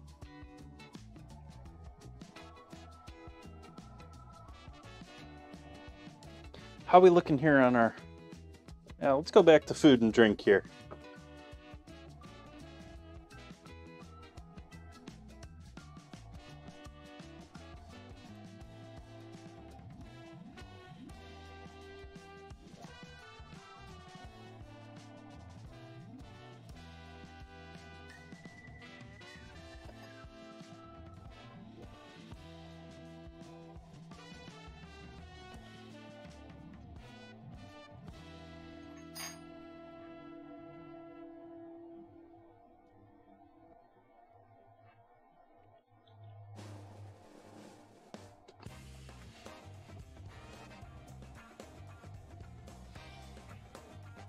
So, bread been proofing this whole time.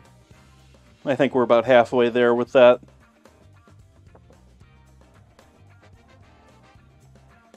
But it's about time for our taters to come out of the oven here. Let's see what we got.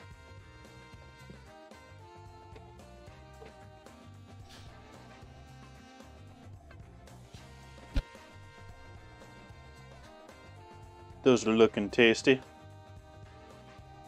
Don't want to knock over the wine bottle.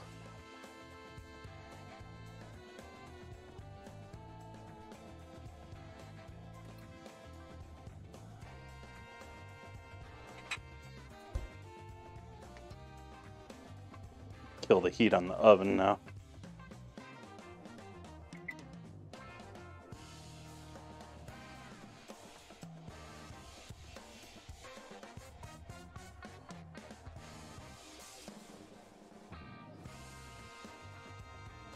Too hot to eat. I want to eat them. Want to eat them. But they're too hot. Too hot. The tots are too hot. What else do we want to throw in this lovely stew this evening besides these potatoes? To go along with all these veggies that are currently dissolving down into essentially the base of this stew.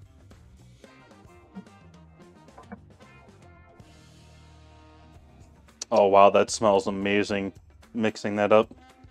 I wasn't getting much of that maybe with the fan. Ooh, that is smelling lovely. Give these a little time on their side here. Not quite submerged, so want to make sure they're getting all cooked up there.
I'm going to throw a good portion of these in with that stew now. Or do I want to wait a little bit? How much longer we got on this? We got 2 out. Yeah, we're going to wait a little while before I throw those potatoes in there.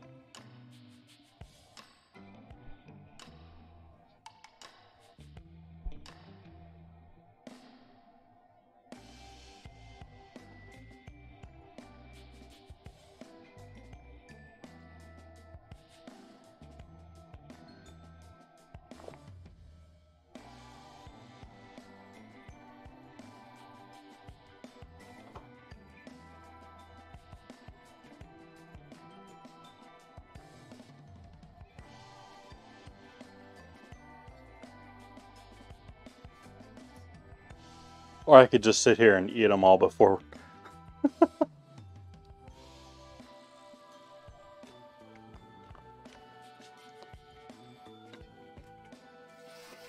They're not as good as they look because of the potato. The type of potato. I bought these because they're better doing the combo. They need that moisture.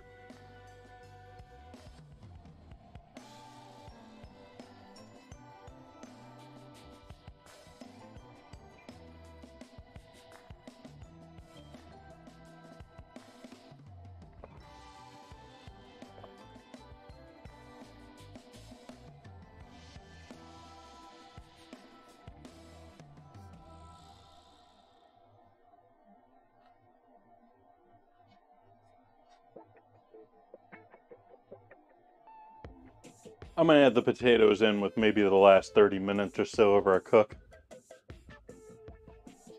So otherwise, I think we're just chilling here, chat.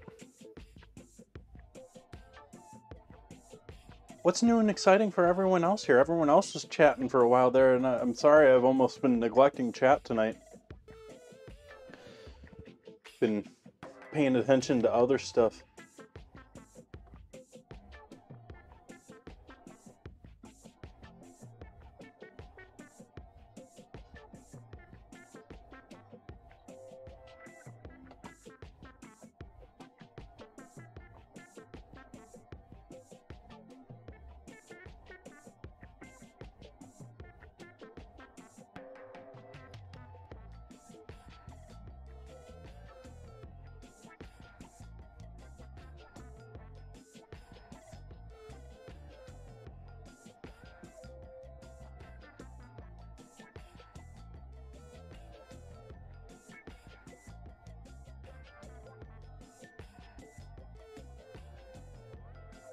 Fluffy be making some roasted acorn squash, though she's not posting the finished pictures here.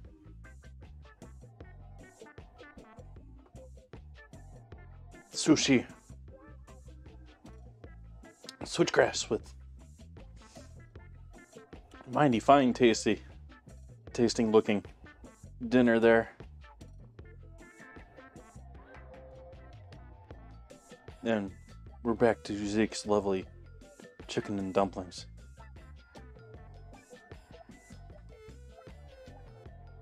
Oh, also, we have new dinner vote going.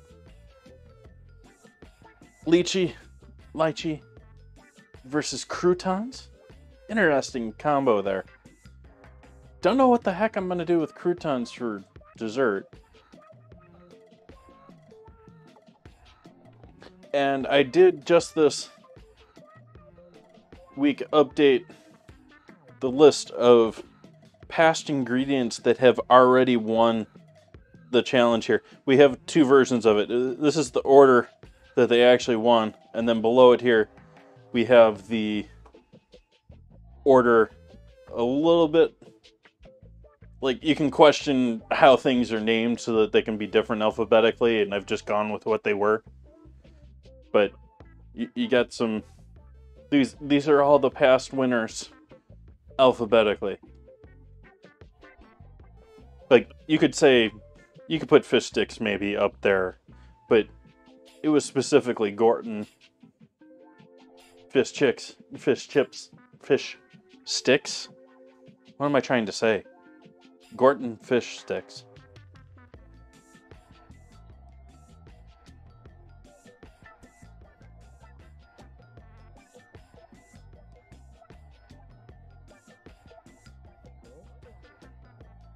And, like, I've done coleslaw, but it was specifically KFC coleslaw. I mean, so it's not up the top where coleslaw would be.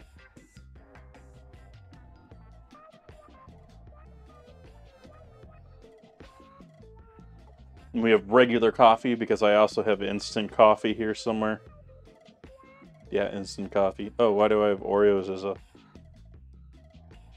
That's interesting.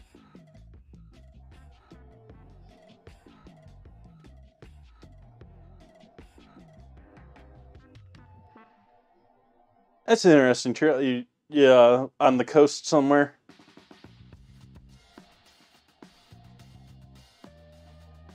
Where did the matcha ice cream land?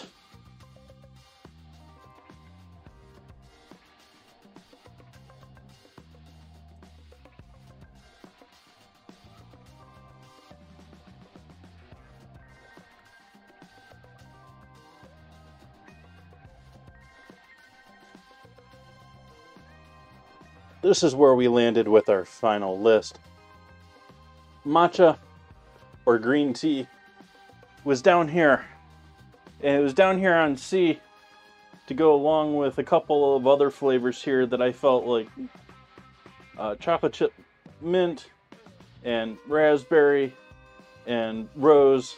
They're all amazing flavors, but I don't want a lot of, I want a little bit of them.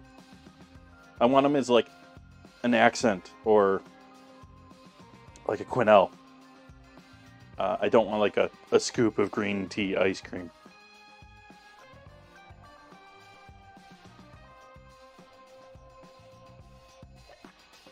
Yeah, pistachio didn't. Pistachio beat out green tea, though.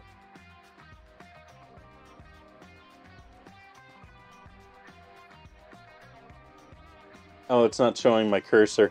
I'm moving my cursor around like I'm pointing to things for chat, and it's not showing my cursor. I didn't realize I didn't have that set properly. Let's see here.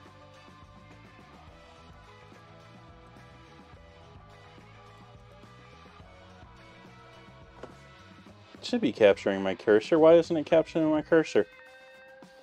Oh well.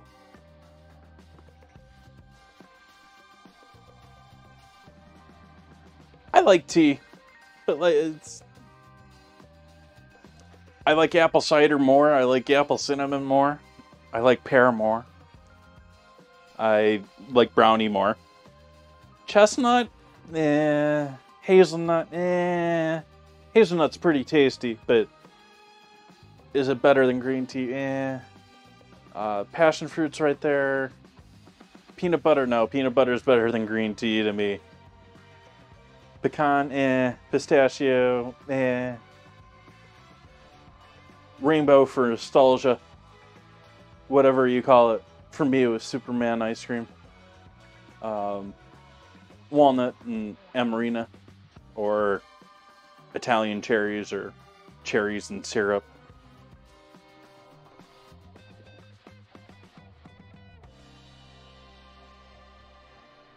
We're getting there with that bread. We're getting there. I was questioning whether I was going to cut that into 8 earlier. I think I'm definitely cutting that into 8.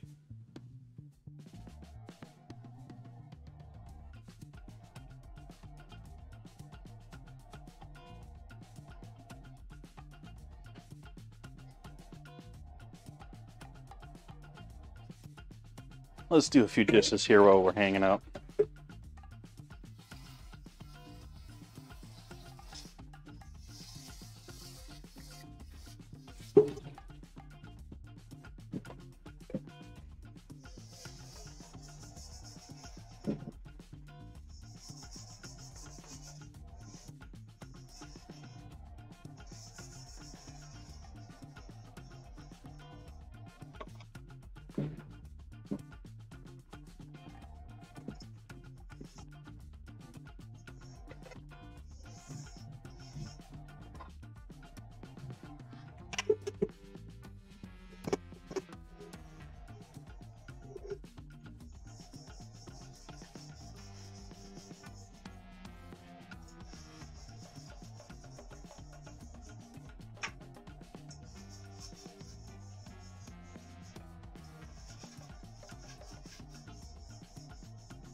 Stop spraying. Go to sleep.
Oh, I should probably save this.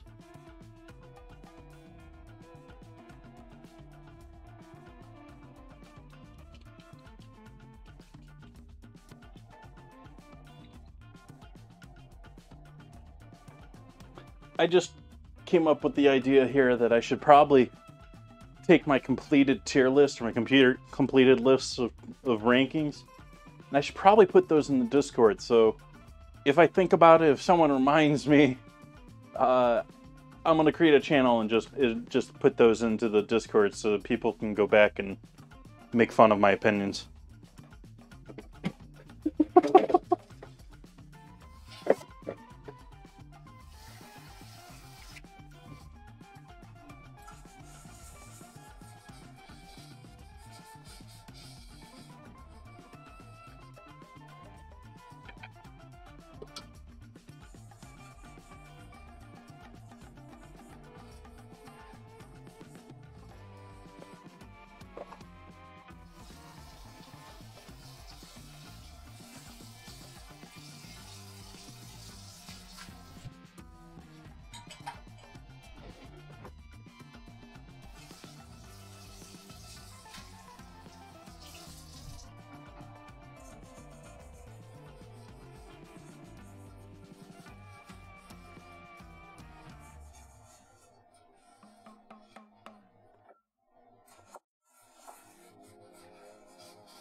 Uh-oh.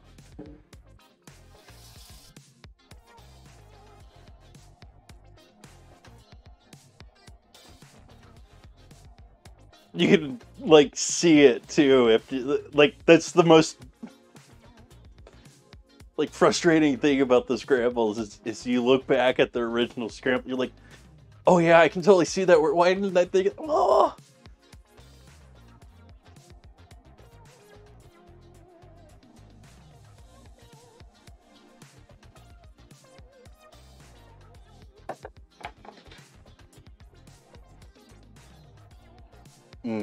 Baked tater.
Fungi.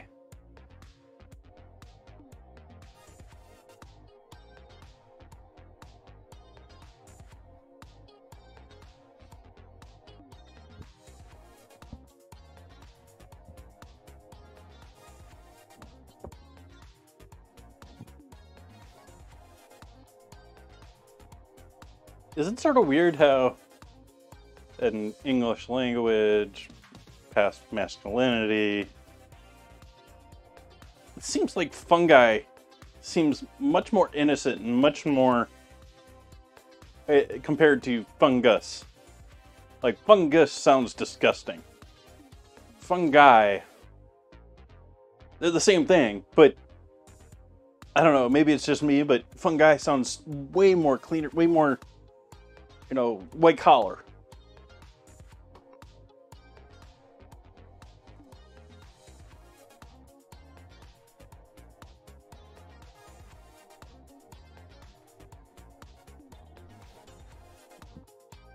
Well, at the same time, you would think fungus, us, plural, would be more fun than singular.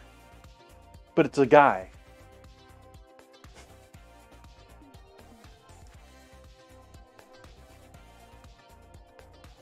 Maybe we have to rename fungus and fungi. I'm not serious about that.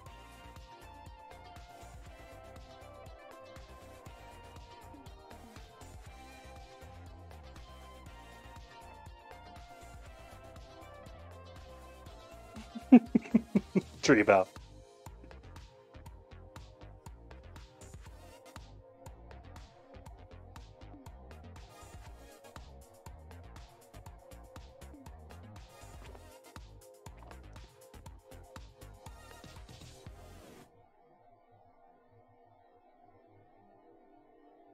Yep, sorry, Tree Bow and Cosmic. Will Poker sniped you.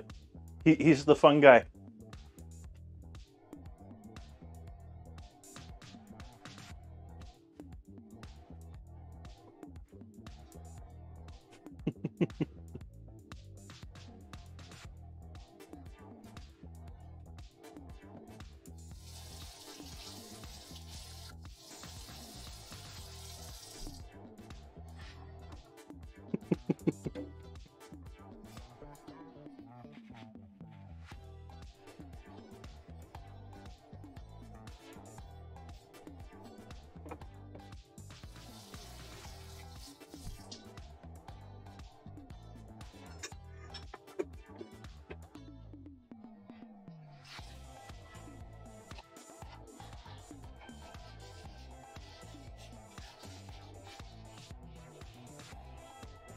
I sort of like this about the longer streams where, you know, I don't end up with any dishes at the end of the night.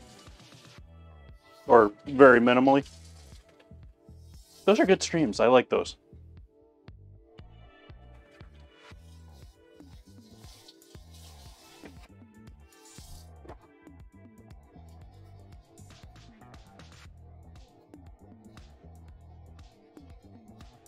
I mean, of course, I could just sit here and do dishes after every stream.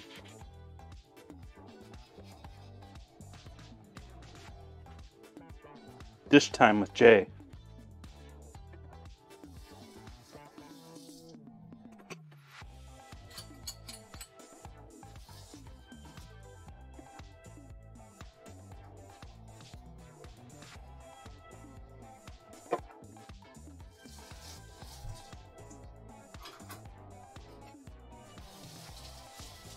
Uh-oh.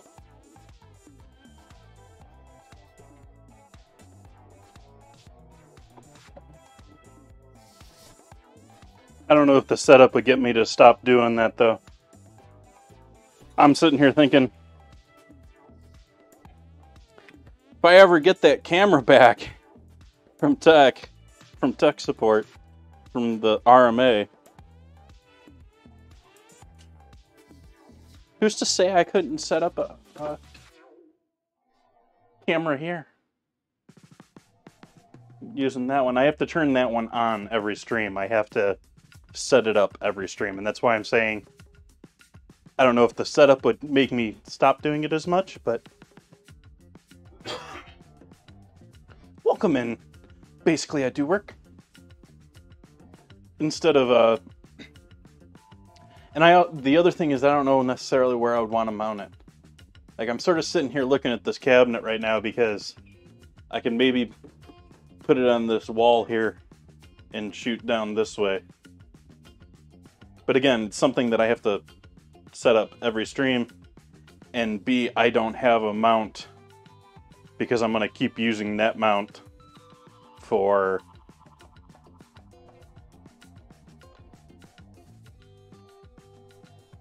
the new camera. Yeah, that stew is looking quite amazing. Got a little while to go there. We got the timer there, a little less than 2 hours still to go, but that meat is already ready to fall off of the bone. In fact, that one has lost its bone. It's already lost its bone.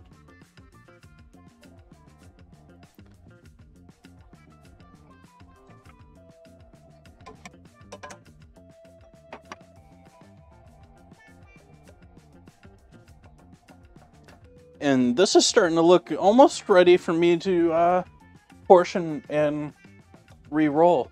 We're getting close here on the dough. It'd be proofing.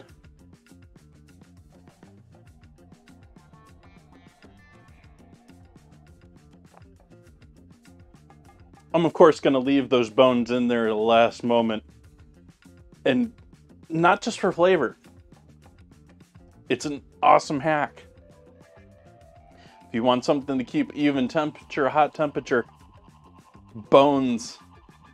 Like, this is one of the big things I learned making bone stocks all the time.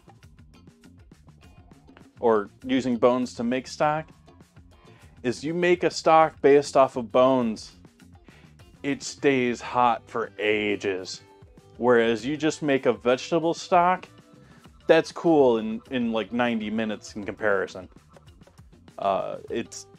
Those bones just retain and hold so much heat.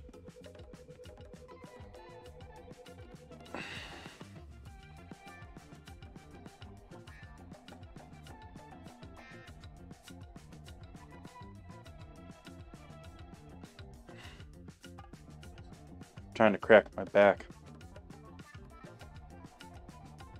I think I'm gonna grab I'll be right back.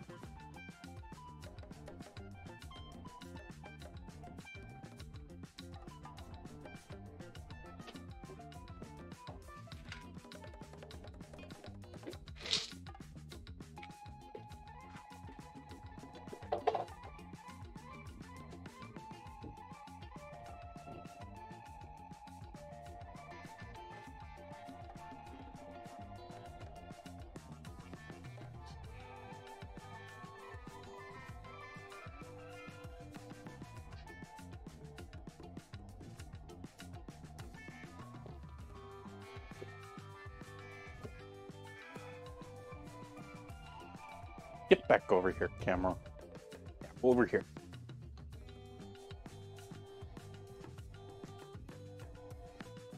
At least we're a little off angle tonight.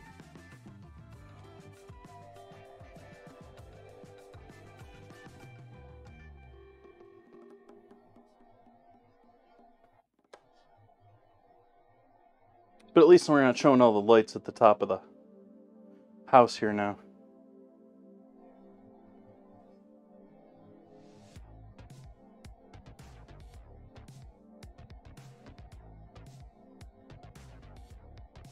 Quintamil?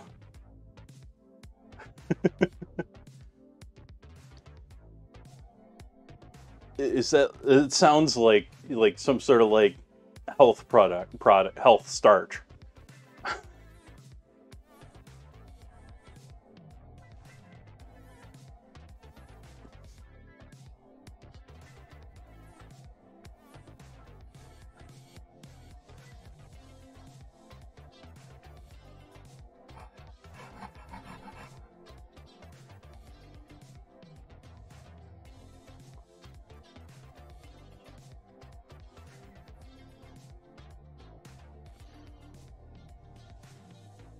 Yeah, I've worked quite a bit at that, basically.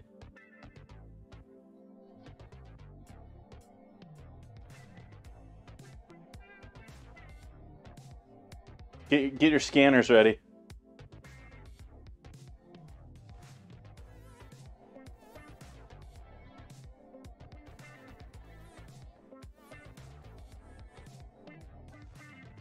Otherwise, apparently Amazon's doing your palm reading. Apparently that's what they're doing for their checkouts these days. I don't know, none of the ones here in Sonoma have been changed over to that system. But Yeah, and of course there's a little controversy over that, but yeah, they're the stores that they're moving to where they have employees basically restocking and doing everything, but they basically don't have a checkout. They're just using cameras and sensors and all sorts of stuff all throughout the store.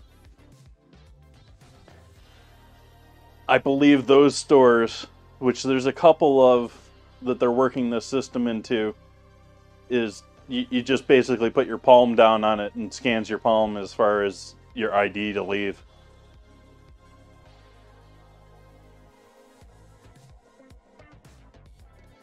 But apparently they've also offered other options, so it's not like you have to go into that system, but it, like most things with like it's sort of like the automated checkouts that they have in supermarkets nowadays. You'll notice that they seem to have just too short of a number of cashiers, so that the lines are just a little bit longer to encourage people to go over and use the computer that takes 3 times as long to get it do everything.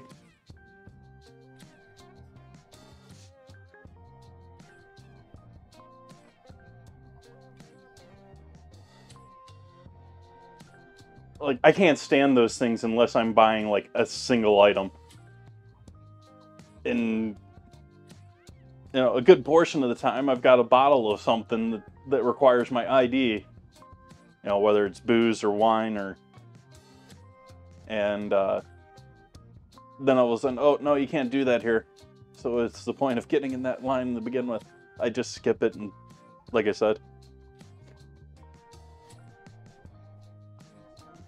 there's a couple of them that do it a lot better. Like, I've been to one IKEA with the systems that they put in since COVID, and they do a much better job of it than that. And maybe even the Home Depot, you can just scan things yourself. That's a little bit better too, but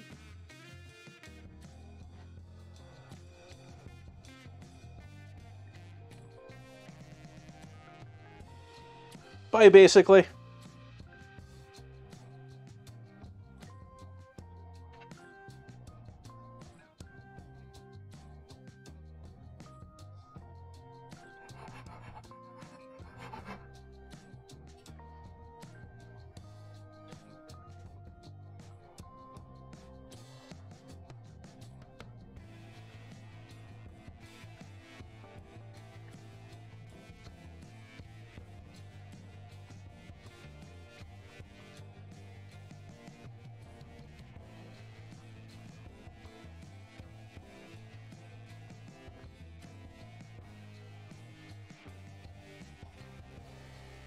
Of the self-checkouts at Home Depot, I'm not really of a fan of them overall, but I think their self-checkouts are better than the average grocery self-checkout at the same time.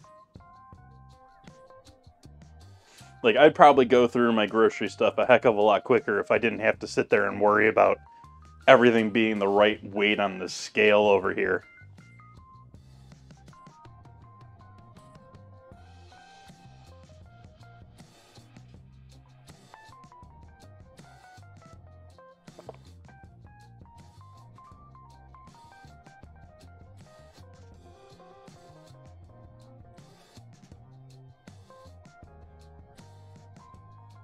They've discouraged the military discounts by making it online based, but not being able to use it at the... That's interesting.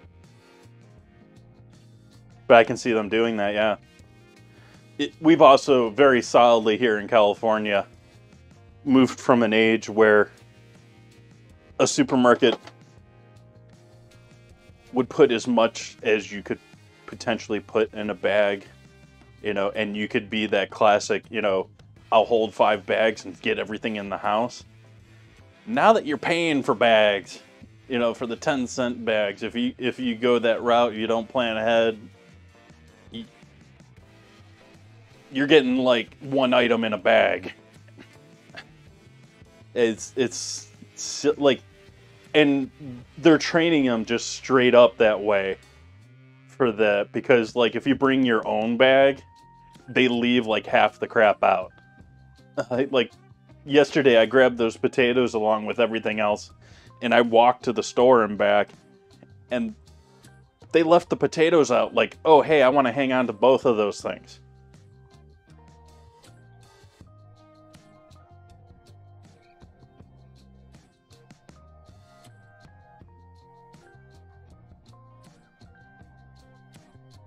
They have one person to manage 6 plus runners. Yeah. And that's also the thing for groceries too. I don't know about it at Home Depot. Like the Home Depots that I'm speaking of is probably different from yours. The ones that I am have people there, but it's like I think there's like 4 of them checkouts there, and you don't have to weigh anything, but there's a scanning table and a scanning gun that you can use.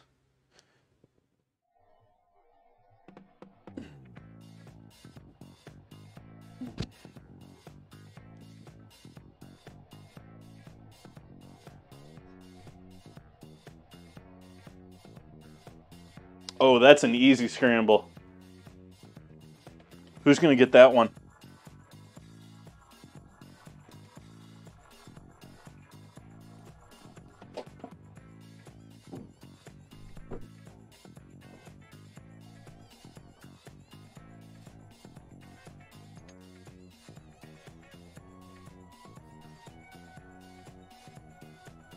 There you go, Trevo.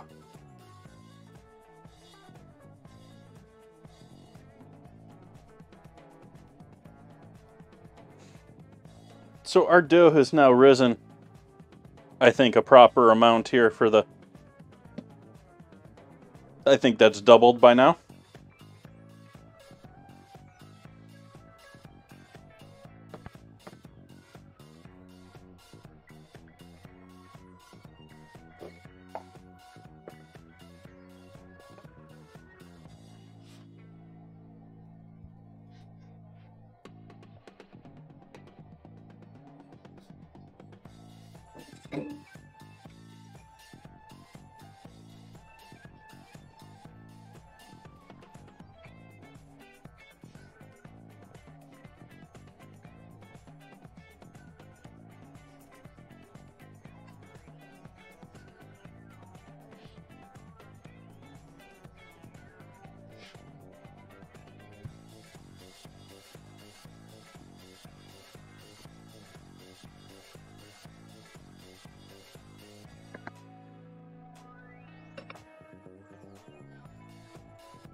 All the beer's fault.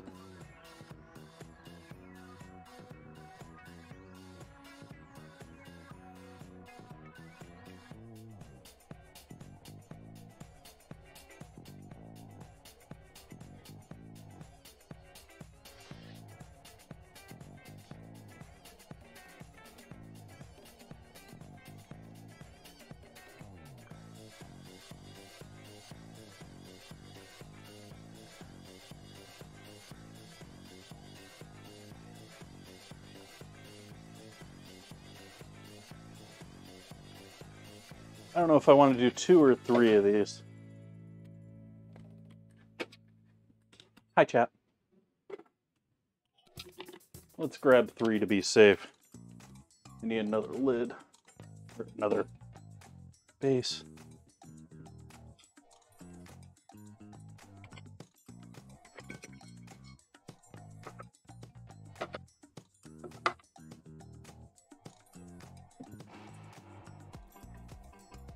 Yeah, I don't know if that's going to be 3 or 4 in each of these.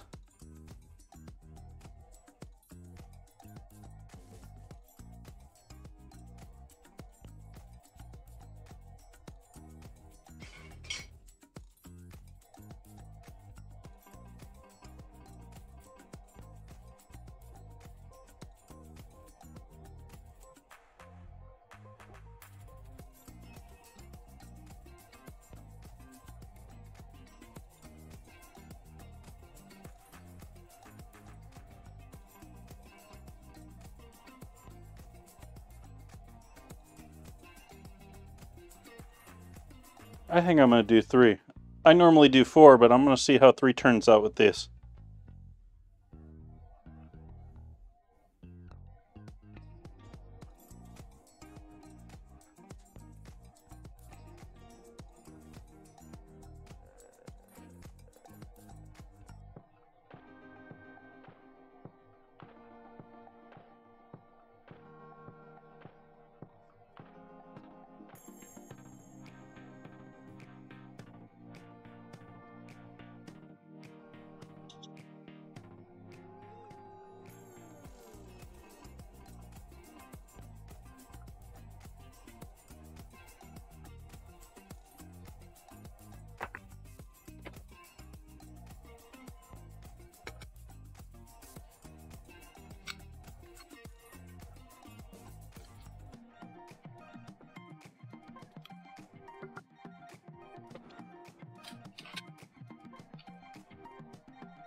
Best of luck with the storm.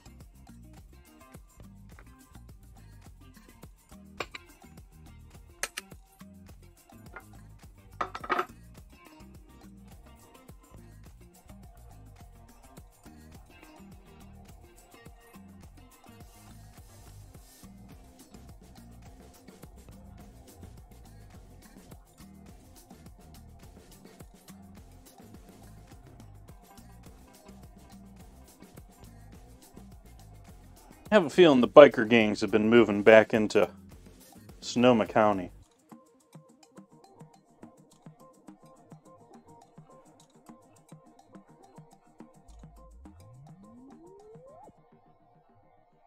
Back when I first moved into Sonoma County,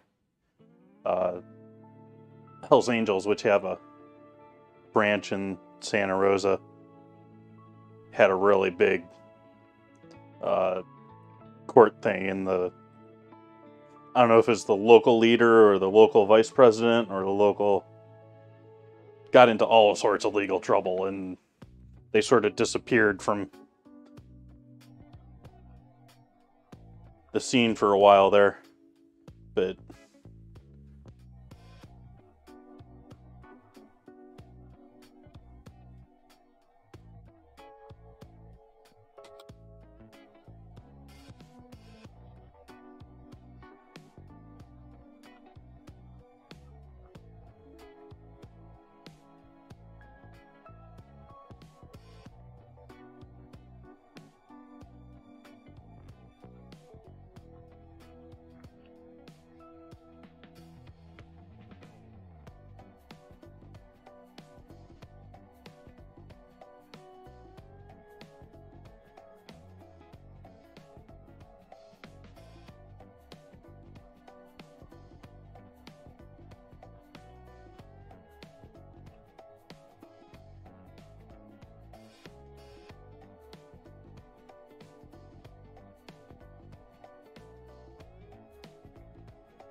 guess I'm doing fuzzy math because I'm not going to have 3 with 3.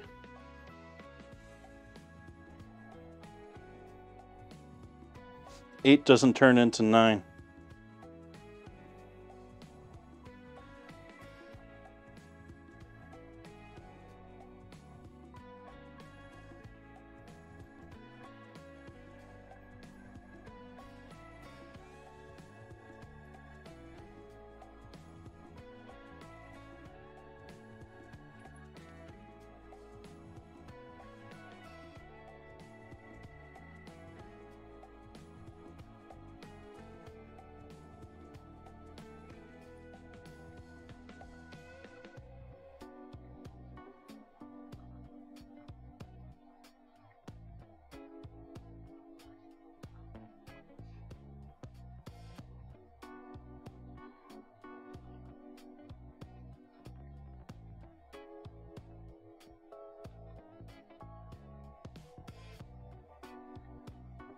No one's touching that conversation with a 10-foot pole, huh?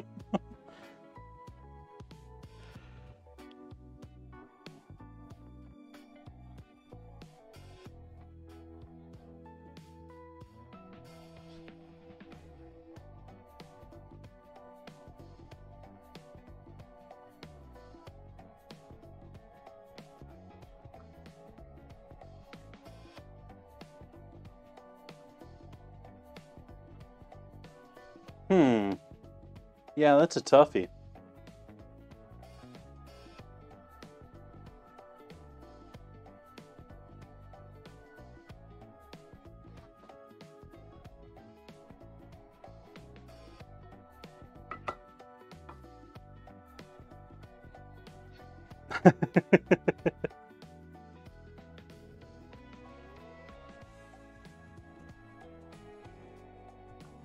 Yeah, there's a couple of questions like that in my family's history where there's a little bit of a cloudy answer about.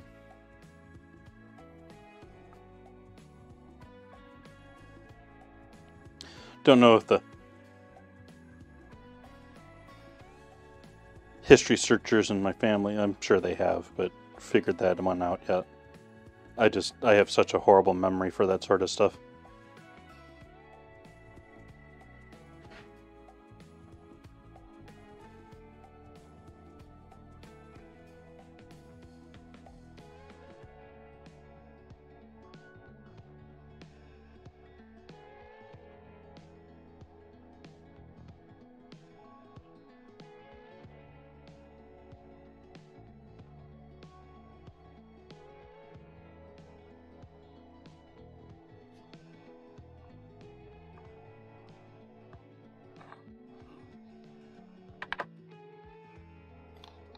We'll let those proof another hour.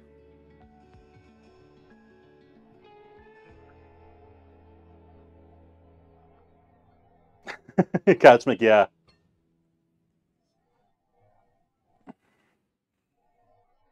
But I think 90 minutes. I think we can break into that wine with 90 minutes.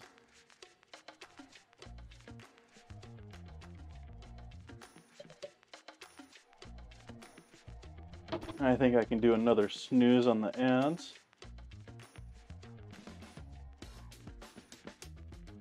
It frustrates me to no end about this ad manager that Twitch has. Like, I just want to disable pre-rolls. And so I am doing normally scheduled ads. But their ads manager, it doesn't line up right. And so, like, right now it's telling me it's going to start another ad in 26 minutes, a little over 26 minutes.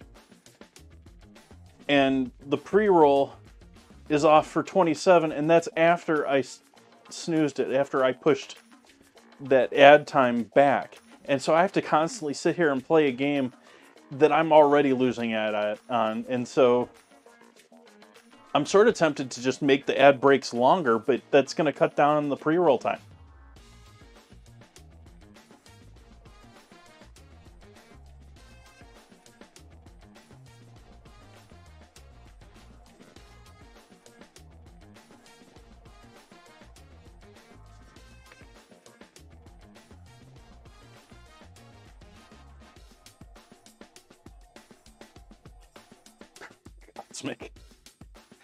And so tonight's drink of choice is Klein's Ancient Vines, over 100 years dry farmed. Contra Costa County, so it's not in the backyard, although Klein does have a vineyard in Sonoma. And so, celebrating 40 years with their 100-year grapes.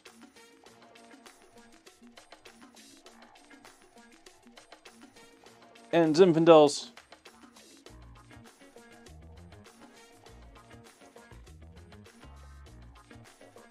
deeper, darker, think, along with your maybe darker fruits, typically leathers, tobaccos, other funkiness.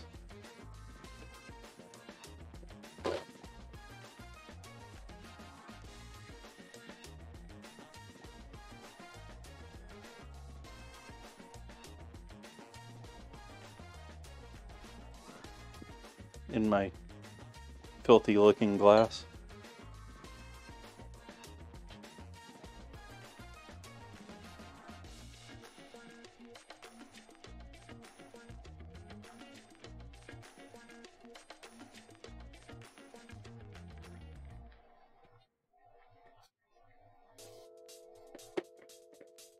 I could get out the microfiber, but I'm not going to bother. Just for watermarks. But as you can see, that's compared to some other wines I've had on stream. You can see through that pretty well for as dark as it is.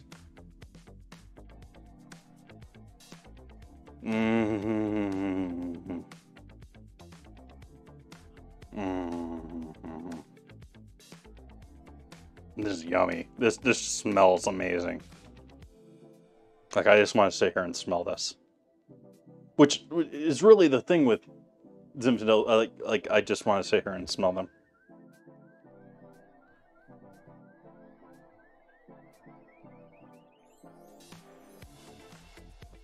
Oh wow, is that jammy compared to what I expected? That is jammy. That is delicious. That is worth every penny.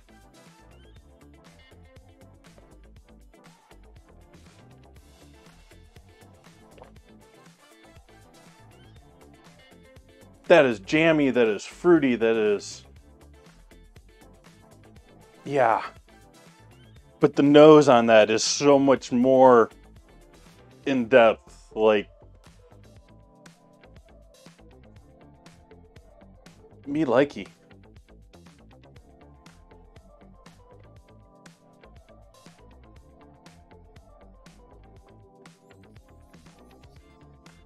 Like, that's port level jammy. Like, that is... It... Yeah.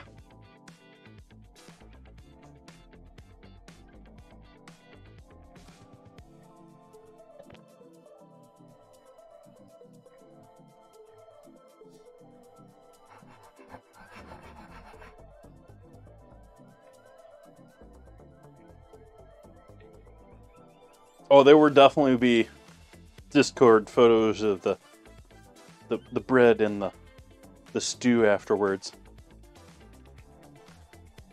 And there's the VOD always too, but and now on YouTube, typically next stream after. I've been trying to be good about that. I've been trying to remember to upload after a stream and set the old one as public.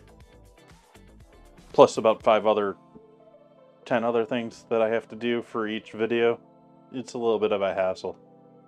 It could be so much easier.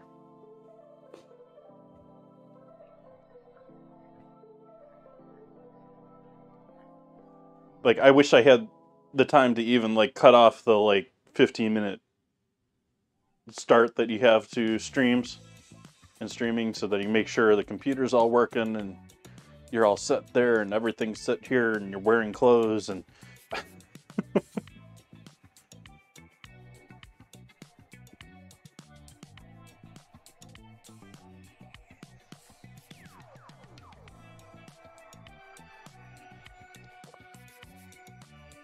Oh yeah, that was quite delicious. I'm very happy with that wine. I'm gonna have to get another couple of bottles of that if I can find it. I don't say that very often, too.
Might as well chop up the last of this.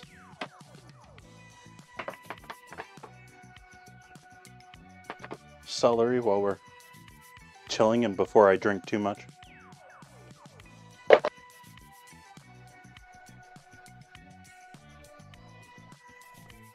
These are the leftover leaves and small stems that I ripped off of the... Is it a head of celery? Bunch of celery?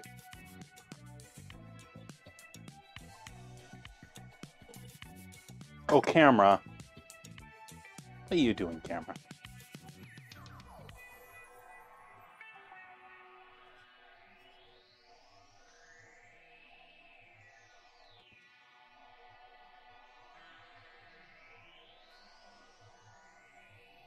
I think we're going to have to vote with chat.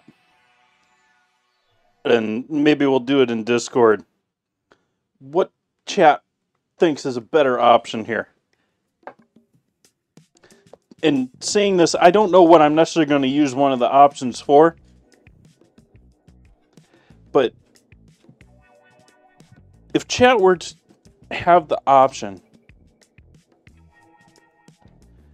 with the fact that I now have potentially a fourth occasional optional camera to be added in the future, does chat vote for sync cam? Or they vote for green screen with no plans or ideas what to actually use it for? And it would have to be like separate green screen, like set off the side of the refrigerator or something silly. I'm really leaning towards the sink myself. But if people have awesome ideas for how I can incorporate, like, I've seen other streamers incorporate green screens pretty well. I don't know if I'm going to do it as well as some of them.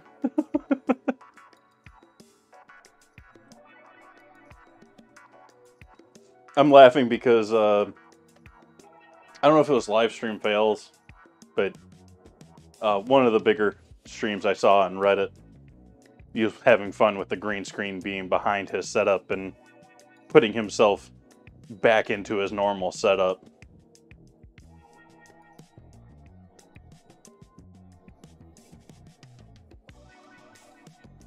And so that's sort of in the back of my head.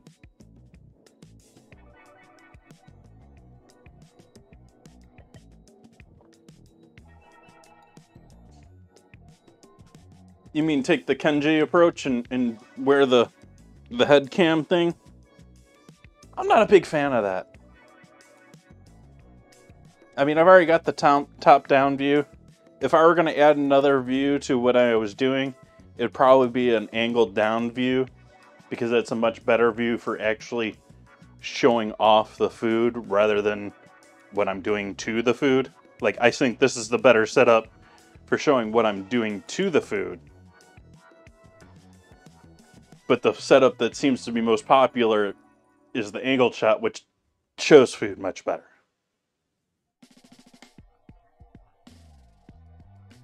So that's a possibility too.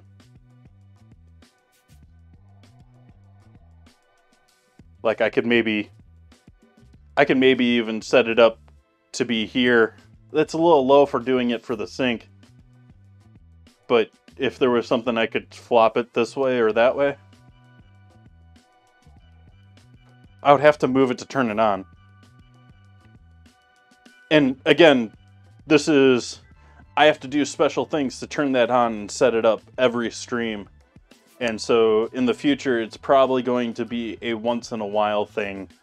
Or if I think about it, or I don't want it to be something else that I have to do for every stream. I'm going to have to set up the GoPro if the GoPro's in there now in the future. So I'm trying to minimize the number of steps to get my stream started, not... I keep adding them.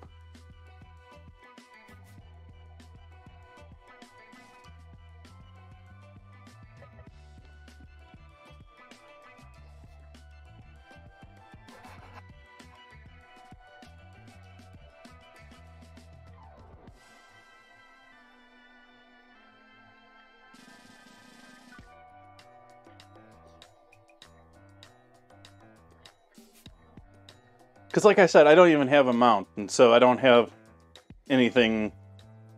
Like, this is just a side...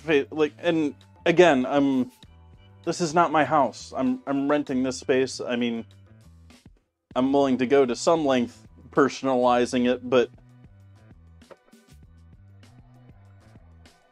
And I'm sitting here talking about mounting things and building new things in this house when I'm pretty much done with this house.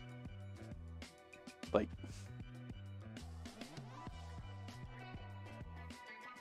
I'd rather dream what other concoctions I can come up with some other place. But it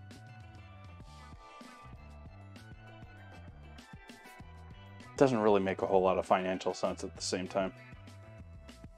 I'd be taking a big hit financially to move just about anywhere else after living in the same home for a decade.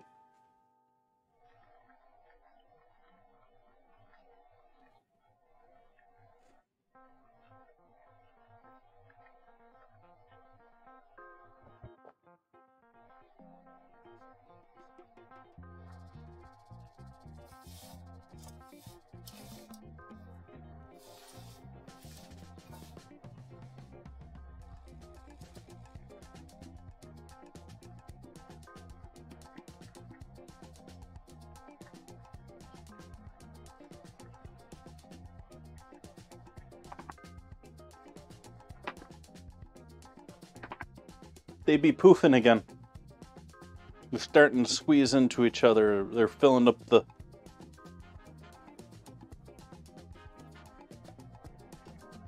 You've never what? I've certainly moved around a lot, and one of the things that has largely kept me here is knowing what an undertaking that is, not just like... I'm almost looking forward to the idea of going through and sorting everything and cleaning everything and organizing everything on my house once again. The idea of having to learn all the local places once again for, you know, auto care, where my insurance is, where my this is, where, you know, where am I going for, what's the local restaurants to go to. And there's a lot of fun in that.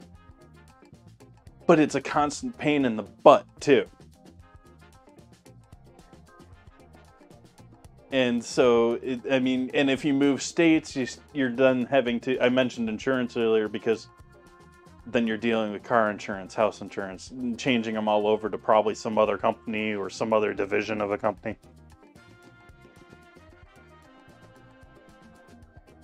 You have a new doctor, you have a new dentist, you have a new eye care, and it's just all, ugh.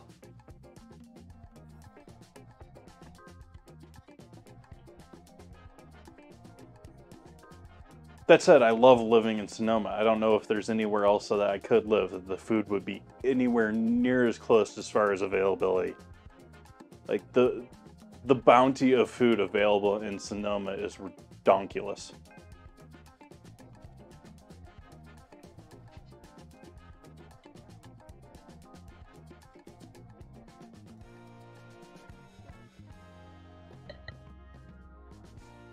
That said, chat, that's also a consideration. When I said I was streaming more and wanting to do smaller meals because I'm streaming more often and it's just me. Price point wise too, yeah, we're getting there with me too. This month is already looking quite pricey. And it just, I mean, I posted in the politics channel in the Discord how one of the major food chains in the U.S. was talking, one of the owners of one of the major food chains was talking about how everyone in the food industry is just raising their prices, whether it makes sense or not. And they're having to constantly fight everyone moving. Like, if you think about it, if you sell turkey, if you sell duck, if you sell some sort of animal that's harvested only once a year, it doesn't really make sense that you're increasing your rates because you raised a duck last year. But they're doing that anyways because they want the money, obviously.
What's everyone's guilty pleasure? As far as food.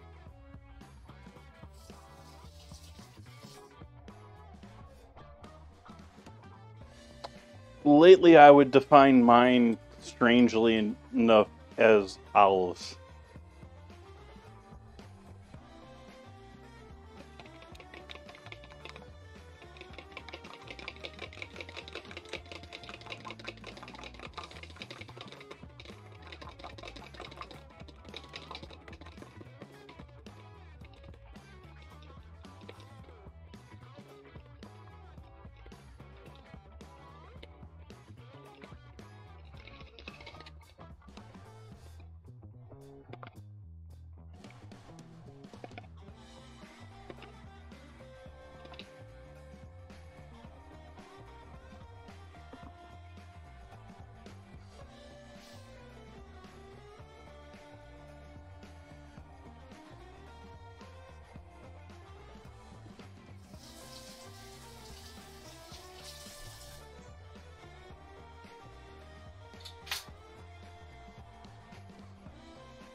Mashed potatoes and unhealthy.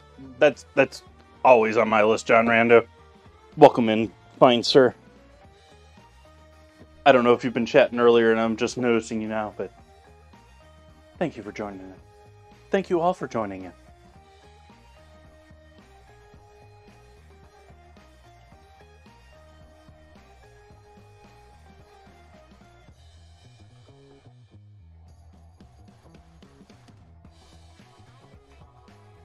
But lately, yeah, that's been my, like, I want something to snack on, but it's not really a time to eat, and suddenly all of a sudden I've got a jar of olives open.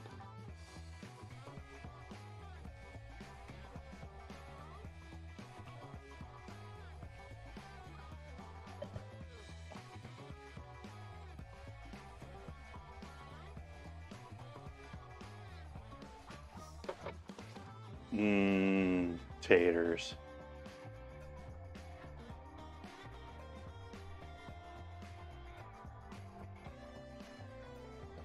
I think I might throw all of those into this stew.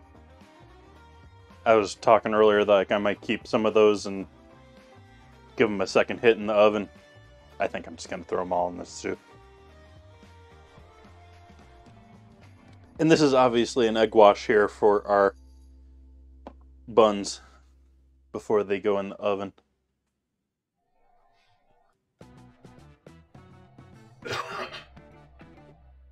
Excuse me.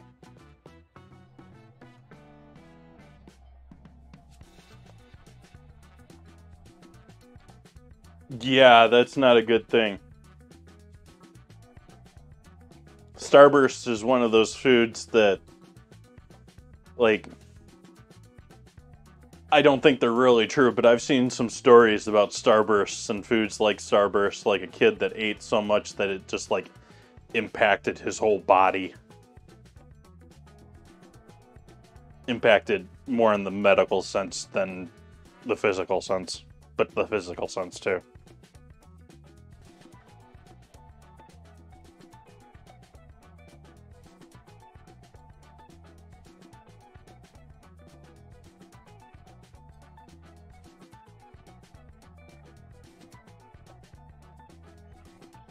Might have started too early in the wine. We've really only got one more touch up before we're down here.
Or maybe you just need to be more...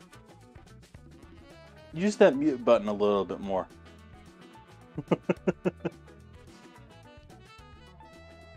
I still haven't dealt with my chair. You got me thinking about my chair because it irritates me every single time I'm on my stream and I start hearing my chair squeak because my chair squeaks all the time.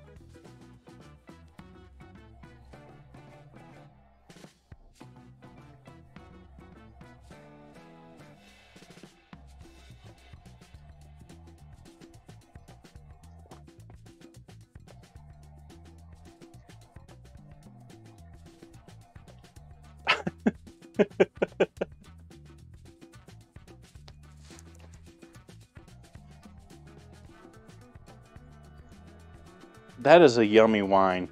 I want more of that wine. Again, I don't say that very often.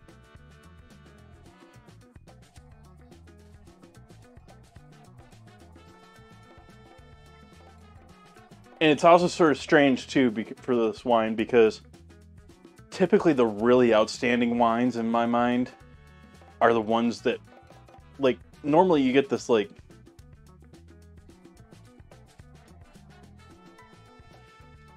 you get this food and drink combo that's just, it just blows your mind because the one emphasizes the other and vice versa. This is just amazing on its own. I mean, I sound like I've been drinking all day, I think. But, yeah.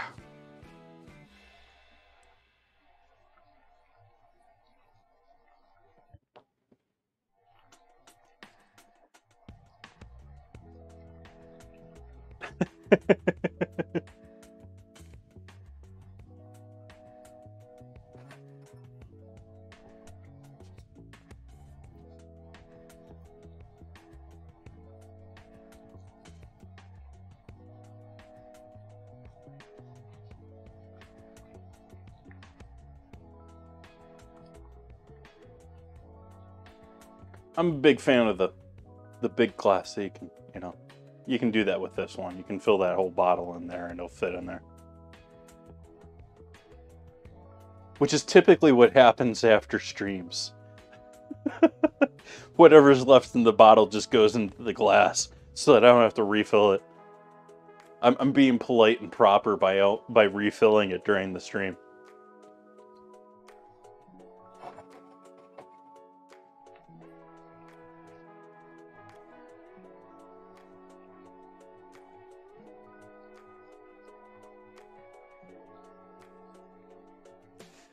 I don't get that custom.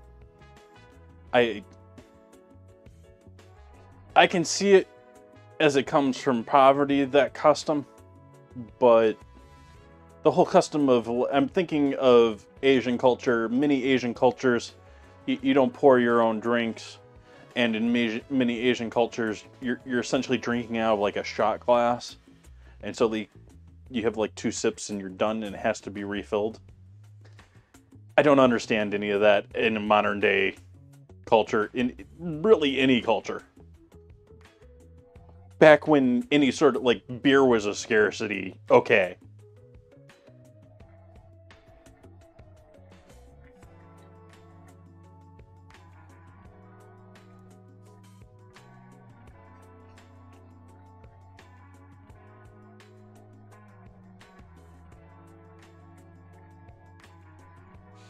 I have a huge wine glass that my mom bought me that says Dog Mom.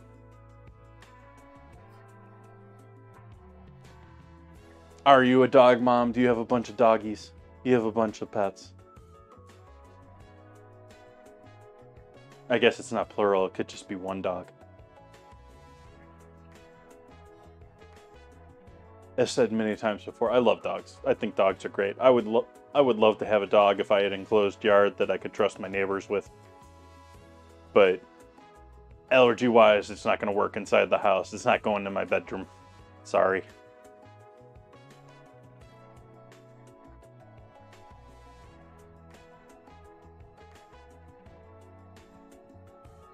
I would love to have a dog, but it would have to be a part-time dog. I can visit it and it's living a comfortable life. I don't want it stuck outside in frozen winter. But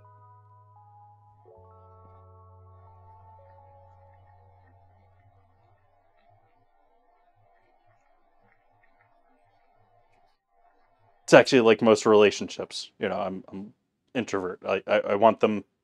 I want them, but I want them at a distance.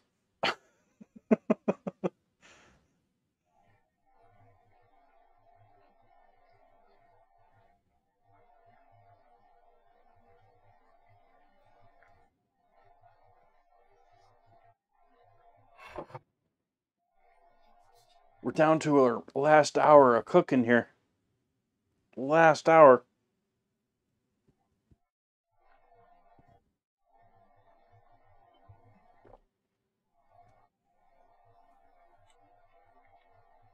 Nice, Cosmic.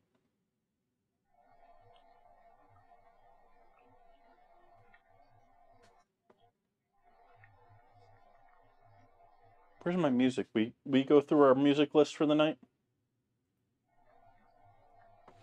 We finished our music list.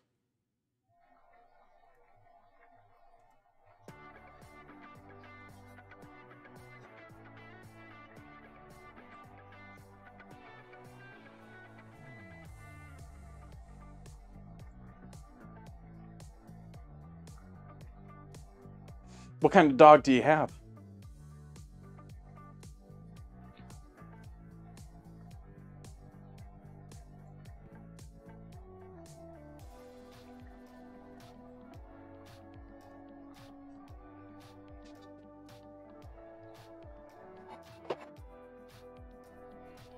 I feel sorry for the dogs that get such a bad name. I mean, yes, I understand the concept that they were bred to be violent, and if they are not properly trained, held, you know, they aren't, you know, properly cultured. You know, they haven't been through a proper education program. They can be dangerous. They can be very dangerous. And I feel sorry for the ones that very much are not. There's very many that I have seen in that same quotient, same category that are just amazing, friendly, loving animals.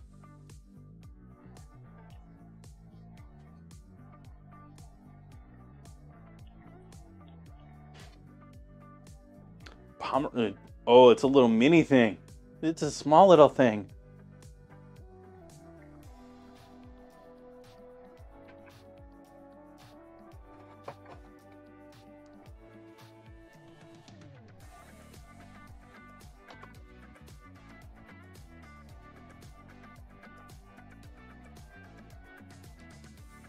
Do we have any pet pics here? And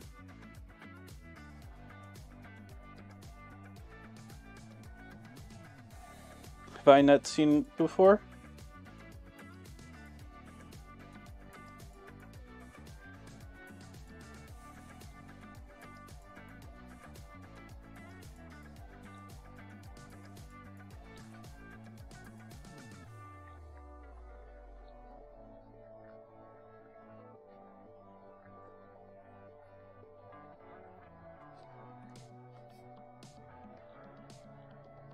It's a yappy little.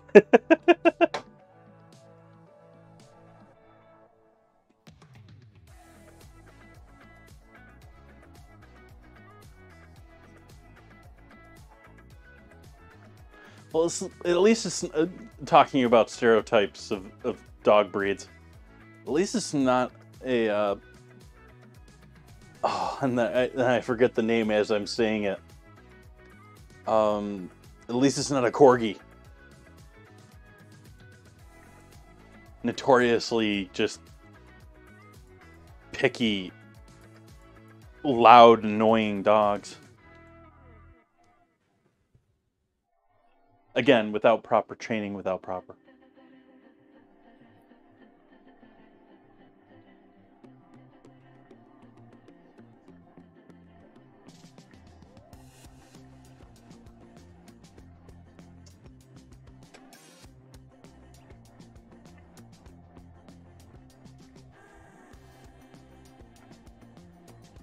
I think I'm going to take a 15-minute breather here, and we'll come back and wrap things up. We'll start the ovens up for the rolls and get that all going. So I'll see you all in about 15 minutes.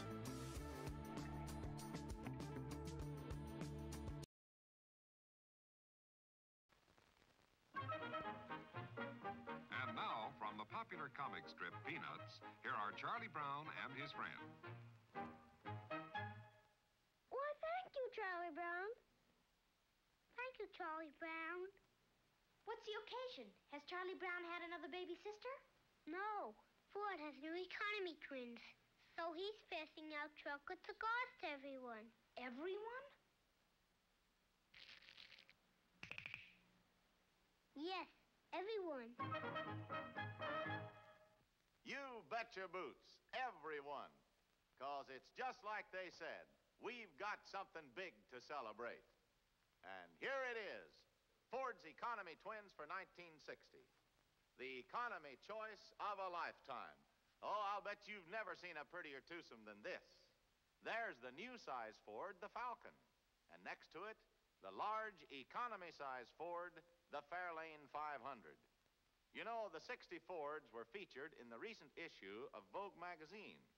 And when you run your eyes over the elegant good looks of this Fairlane 500, it's sure easy to see why Vogue says Ford means a fashion success. And all this all-new beauty is yours for an all-new price. That's right. This roomier, more luxurious Fairlane 500 is actually priced a whopping $142 less than last year. And as for this pretty Falcon over here, well, just wait till you check its price sticker. It's America's lowest priced six-passenger car. In fact, it's priced up to $124 less than the other compact cars. Look 'em over in your Ford dealer showroom. Two new Fords, two wonderful new ways to go the finest. Ford's Economy Twins for 1960.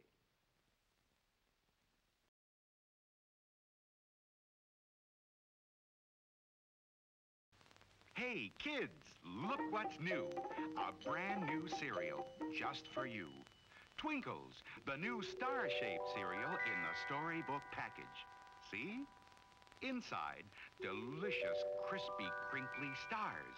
And outside, a real storybook. All about Twinkles, the magic elephant. See him fly with his rotor tail. Watch him do tricks with his magic trunk. Meet Twinkle's friends, Fulton the inventor, Sanford the parrot, Wilbur the monkey, and more. Read all about their adventures on every storybook package of Twinkles. And wait till you taste those golden little stars, filled with the goodness of energy oats and corn. Remember, only Twinkles has the storybook package. Just tear the magic line and your storybook opens. Twinkles, the new star-shaped cereal in the storybook package.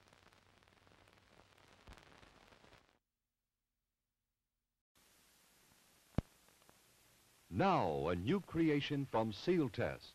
Cottage cheese in ready-to-serve portions. Handy envelopes bring you brand new convenience and ease.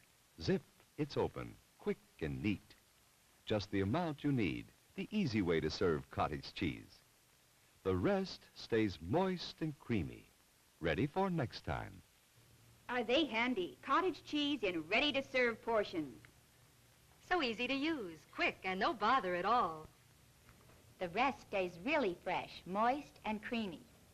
Yes, serving cottage cheese was never as easy as this. Seal Test's new square package with handy, ready-to-serve portions. Zip, it's open, simple as can be. The rest stays moist and creamy fresh. You'll love Seal Test cottage cheese in new, ready-to-serve portions. Get some soon.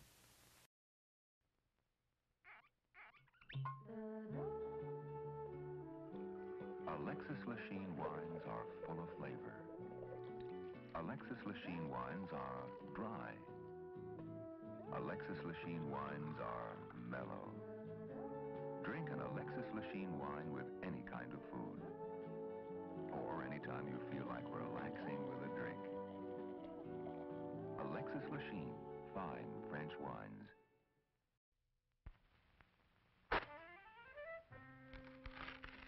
There's no other box of facial tissues like this. Scotty's new Magic Oval box.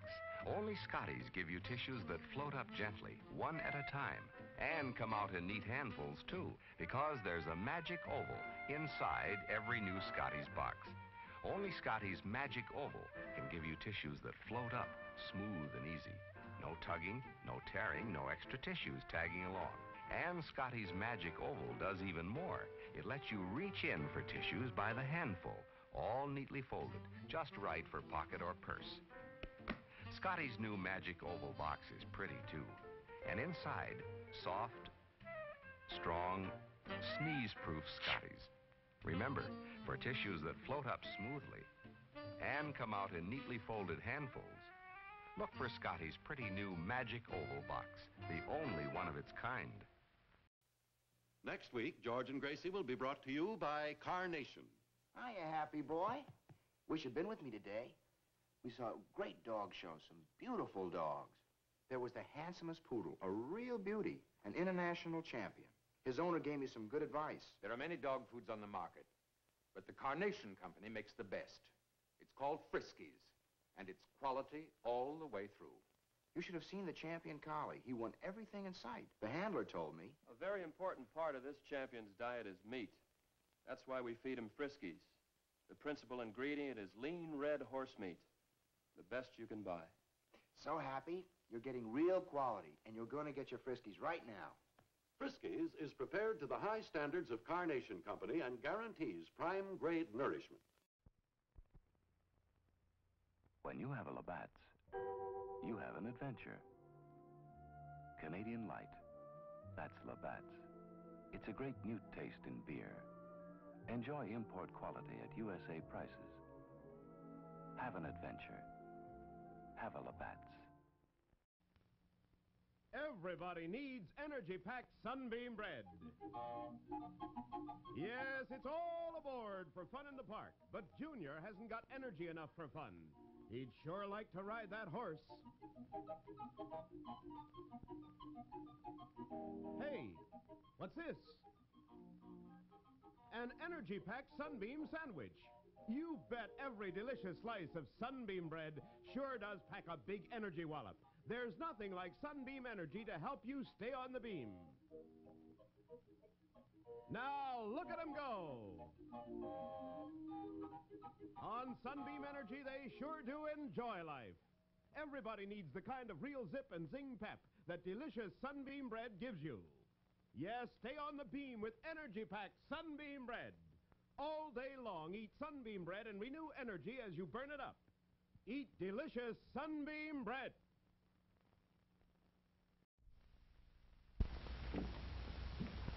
What? Keeping the coffee in the icebox? Yes, Mr. Jones, it's a new kind of coffee, roasted by a new secret process. Hence, this new none such coffee has a different flavor, a flavor preserved by vacuum packing, the flavor retained by refrigeration after the jar has been opened. Just taste it. You can't miss that delicate aroma, that clean, mellow taste. Yes, in cooking, the way to a man's heart is most of all through the coffee pot. In every jar, you'll find 3 special pointers, valuable in all methods of making coffee. Try new none such coffee now. Use half the jar. If not 100% satisfied, get all your money back from your grocer without argument. Special for movie week, only 28 cents a pound, plus 3 cents refundable deposit on the jar. Schmidt's Blue Ribbon Bread gives you 7 ounces of non-fat milk solids in every loaf, the equal of 90 quarts a year if you serve it regularly. Every sandwich you make, every snack, gives you extra milk. For wonderful flavor combined with sound food values, serve Schmidt's Blue Ribbon Bread in the pantry pack.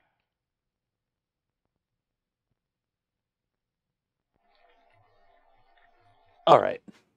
That's enough of that for right now. I think it's time we get these buns in the oven.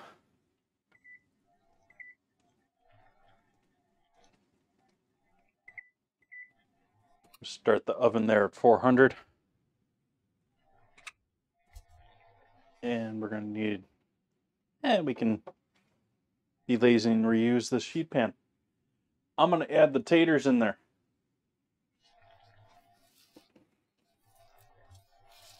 Additionally, with the potatoes, I'm going to add another cup of water in there because it has reduced considerably.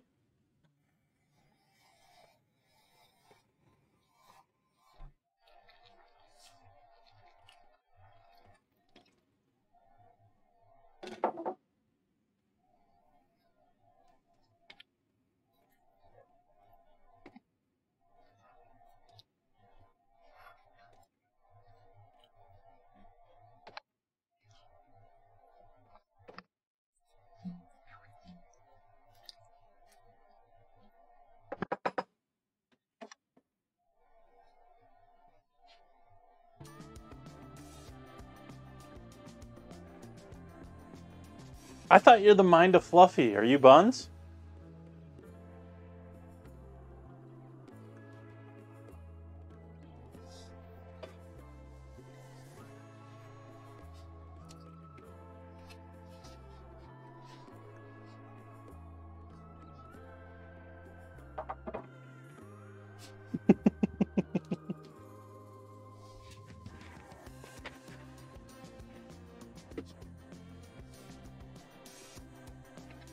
I put it here or over there? It's over here.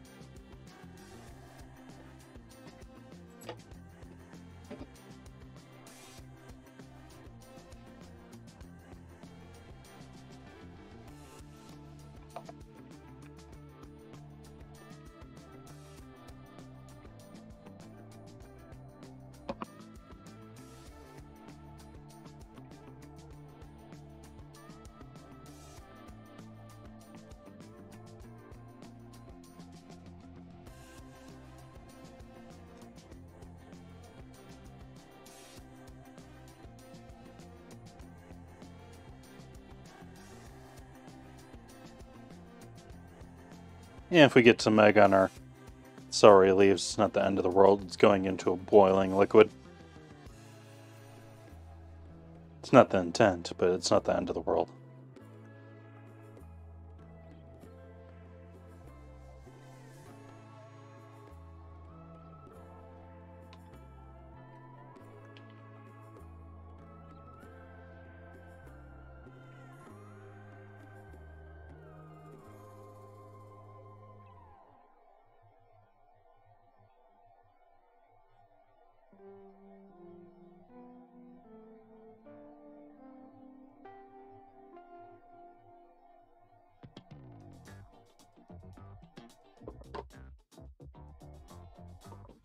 It's been a while since I've done them like this. I really like these like this. The pull apart, like I don't want to say individual. That's like a person and a half there, but like I want like 1.5 of those for with like mixed soup.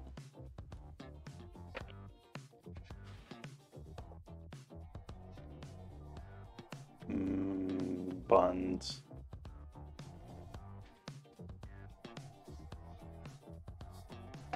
So those are ready once the oven's up the temp.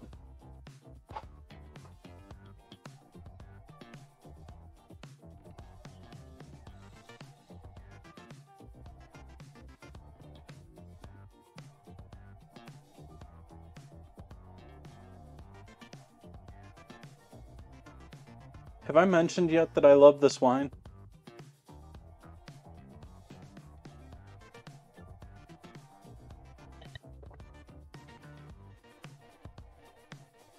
Well, this here reminds me, I don't think this is of this as a Parker House roll. But I went to a community college before I went to Culinary Institute of America. And I did a tour when I was in that community college of a commercial kitchen, big commercial kitchen. Like master chef running the kitchen, $500,000 a day discretionary budget type thing if, you know, things get disastrous. And they were selling rolls that they were calling Parker House rolls in small little containers like this. They were doing 4 of them like I said I normally do. But I don't think that's the proper definition of a Parker House roll. So they were calling them that. And that's what I sort of remember them as. But it's not the original and not the authentic version. Certainly fluffy. It's just no one wants to drink it.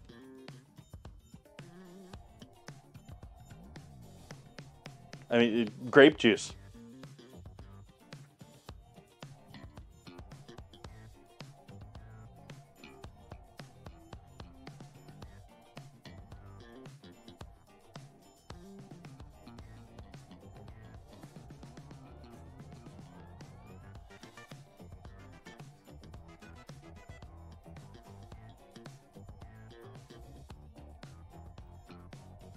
That's an interesting question, though.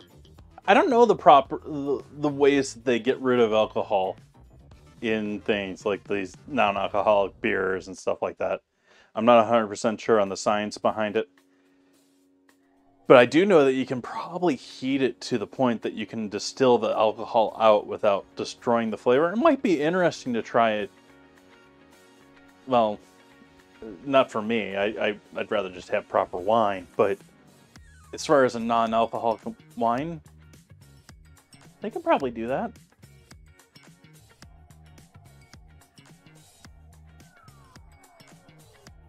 Well, unfortunately, the wine taste mostly comes from, I mean, it's grape juice. So otherwise, you got a little bit of yeast in there, whether it's the residual yeast or the effect the yeast had on it, which gives it somewhat of a yeasty flavor, and alcohol, the burn, which affects the flavor. It's sort of like the, I mentioned before, the clean series of yerba mate drinks out there. They're very much focused on alcohol recovery. The whole clean is they're clean, they're safe to drink. And the carbonation on those, they've nailed the carbonation on those to essentially taste like you're drinking a domestic beer, but it's, you know, yerba mate.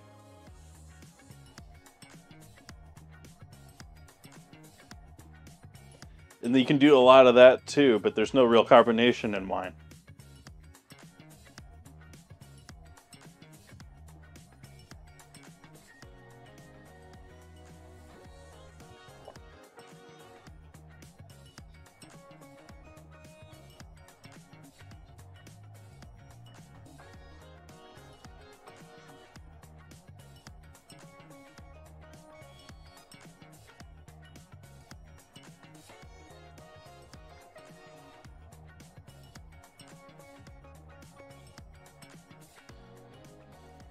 What's weird about champagne?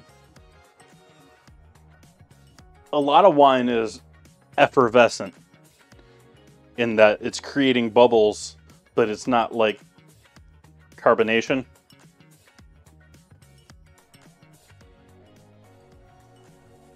And that's one of the dangers of producing wine, is if you leave the yeast in a wine, it can, not necessarily will, but can continue to consume sugars and create too much pressure and create what they call bottle bombs, because the internal pressure of the bottle breaks the glass. They like to explode.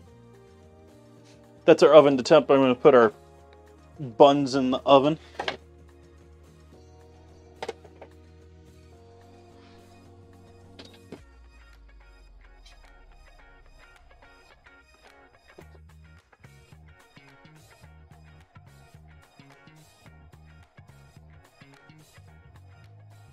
A lot of white wines are lightly effervescent.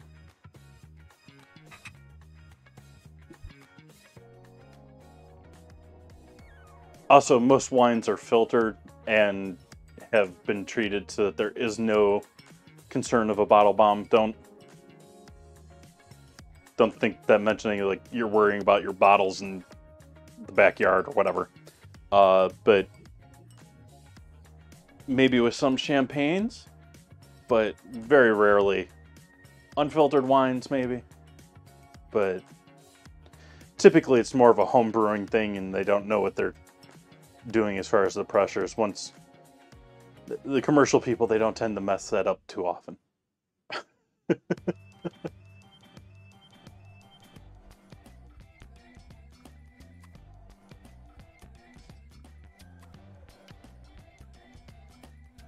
Who wants some egg wash? I don't know what I want to do with that.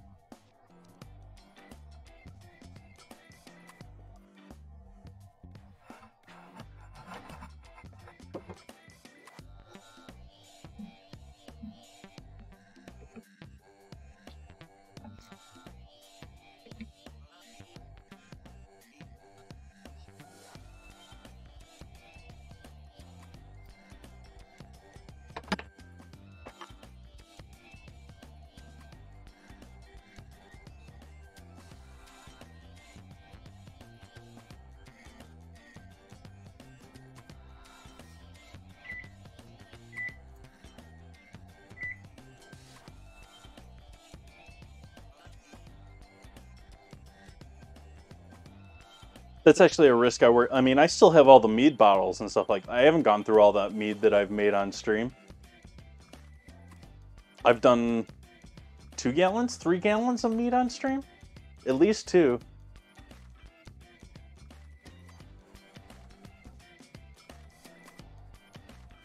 And I've only drank 1 or 2 bottles out of that. That's mostly, there's a box of it down there in front of me. And I have more hidden in the back closet over there. The stuff in the back closet is really old stuff.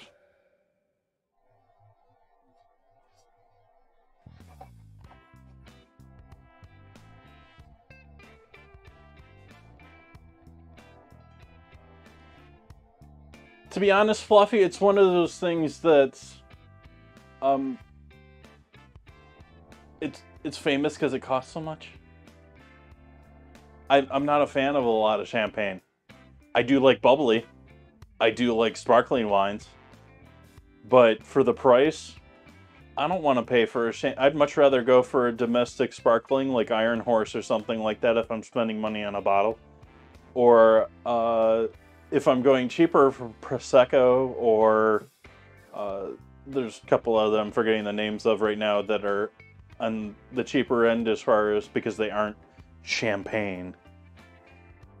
They aren't from France in a specific region. Champagne itself, like Dom Perignon, actually has a little bit of a mushroom or musty flavor to it. It's not like a wine I would recommend to someone for the enjoyment of, you know, wine. Like it's like truffles. They're unique, and they're so unique in this particular area that it makes them expensive and trendy. Doesn't necessarily make them something that I want all the time.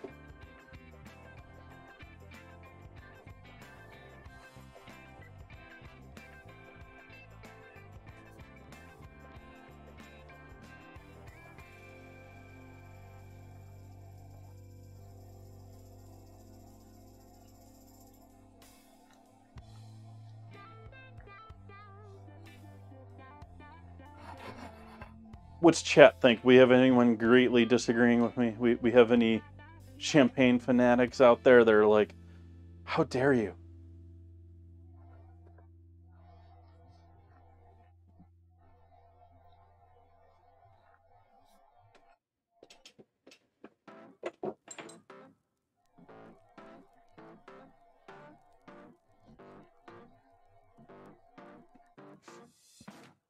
I mean, it's interesting and it's something to try and have for some time, but I wouldn't expect you to be like, oh my gosh, this is the greatest thing I've ever tasted. I'm going to drink nothing but this from now on.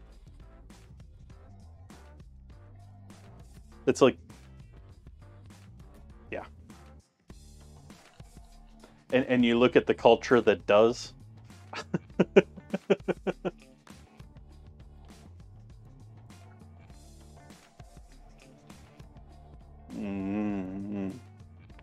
That wine is yummy.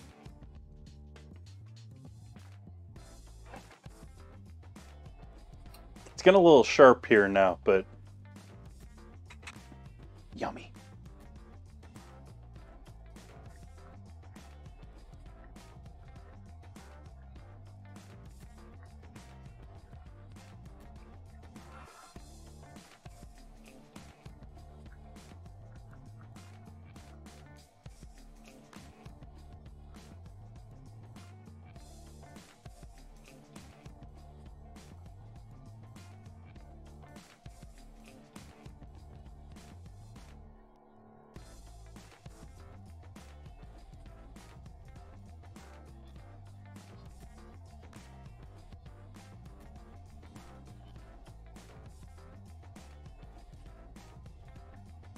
We potentially have any new people in chat. I know it's been a while since I put this together.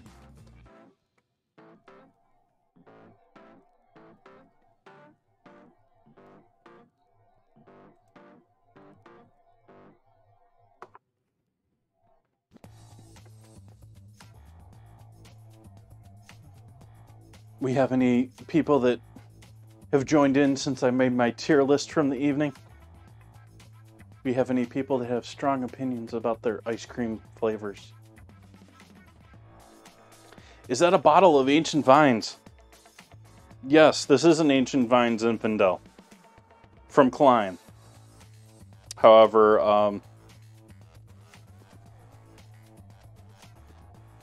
I have had many Ancient Vines Zinfandels. Many of them are quite tasty.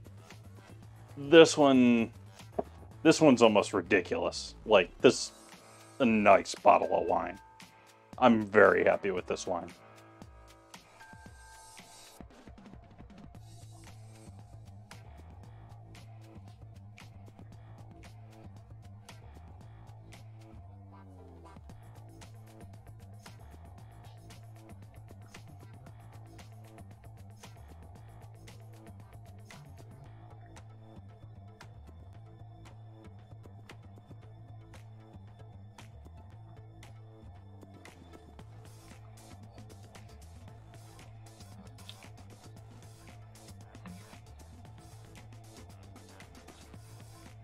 Some of them still sort of holding on to that bone, but just barely. Like, I could probably slide that off if I worked at it. But 2 or 3 of them have already lost their bone entirely.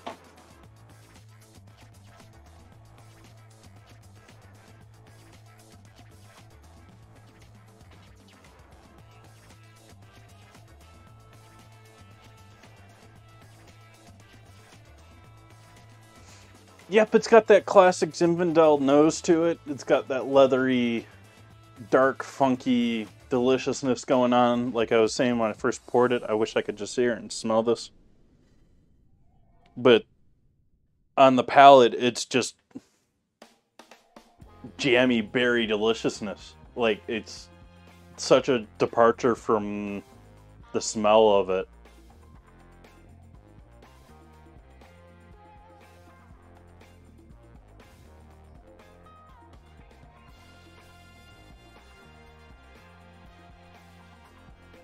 Yeah, I was saying I'm gonna have to look for. I'm gonna go pick up some or look around to see if I can find a cheap price and I might be drinking that for Zinfandel for a little while, because that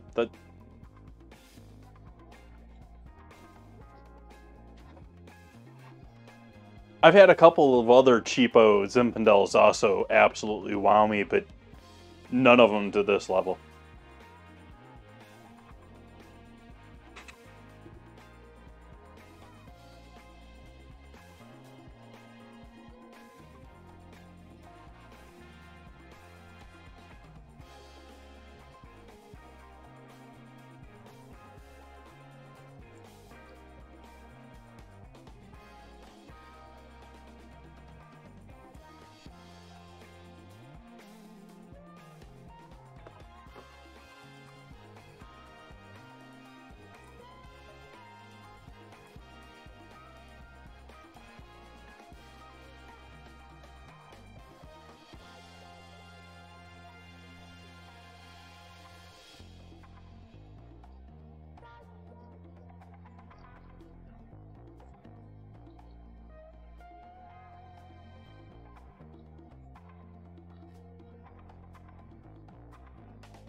It seems like food and drink is just booming right now.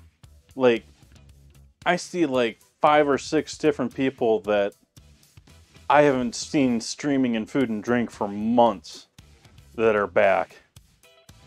I know we're working our way out of the slow season, but I don't understand where it's coming from, because they're not getting the numbers they used to either.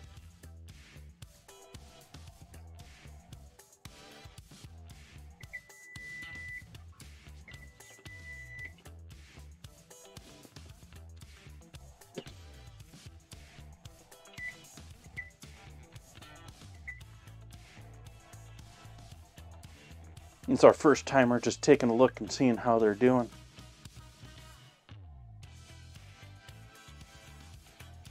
Give them another 5 minutes.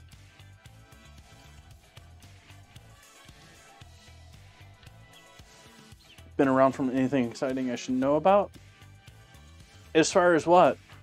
Well, I mean, I don't know what's exciting as far as but I'm just saying there's a lot of names that I used to see in food and drink that either dropped out and started doing gaming instead, or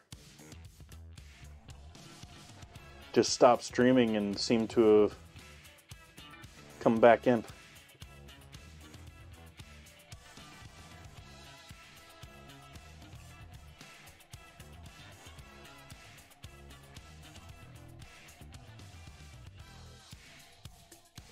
As far as the stream tonight, Dances with Felines, welcome in. I don't think I properly greeted you this evening. Thank you for joining us on stream. Thank you everyone for joining us on stream. We just got our lovely beef short rib stew just bubbling away, and rolls are still in the oven. Other than that, I'm sitting here just talking up this wine. I mean, typically I don't even name,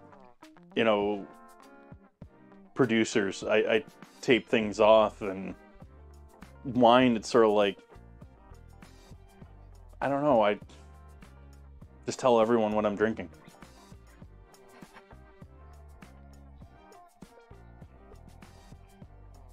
Oh, for me, anything new and exciting? New and exciting things, but not necessarily fun things.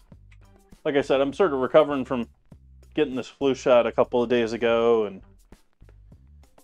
I've been a lot more active the last couple of weeks and gotten a lot of cleaning done, and my life is that much more convenient, but I don't know if that qualifies as exciting.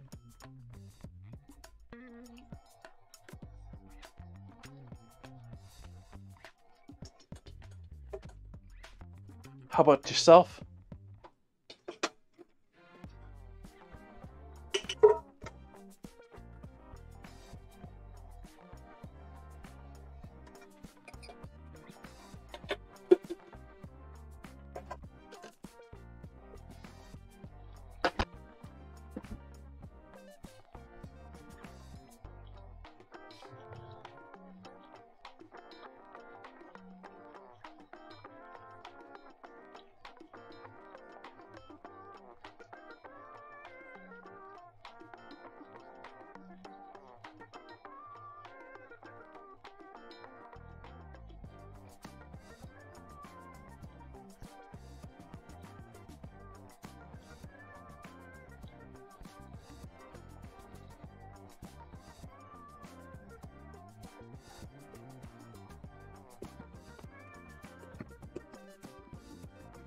More.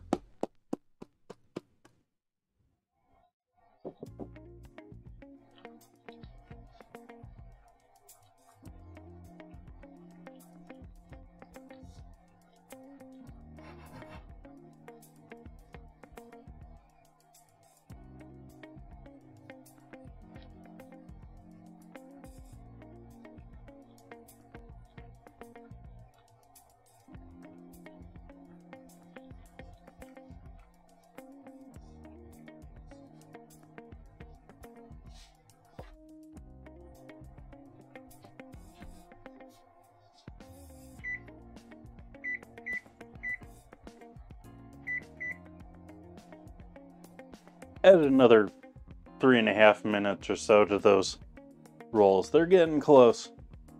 They're getting there. I just want to make sure they're cooking through.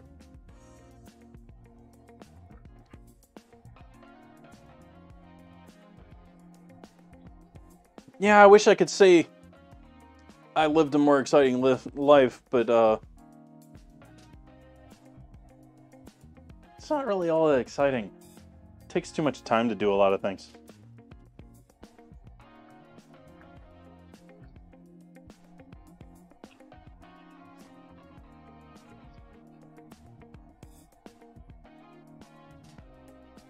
Some of these streamers that are like IRL streamers, I was like, I have no clue where they get the energy.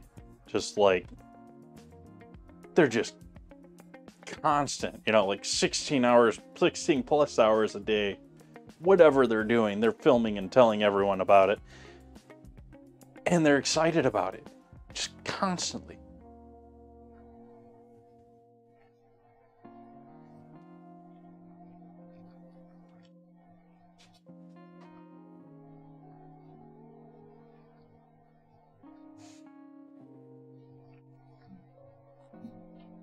Like, I have no clue how I could get even remotely close to the level of XQC's constant, both confusion and excitement.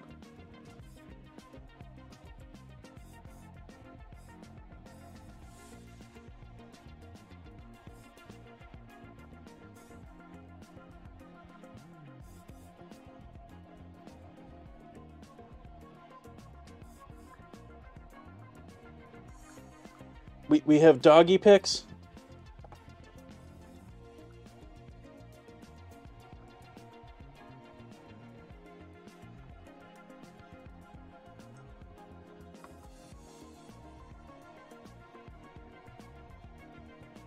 Ah, look at that cute little bugger.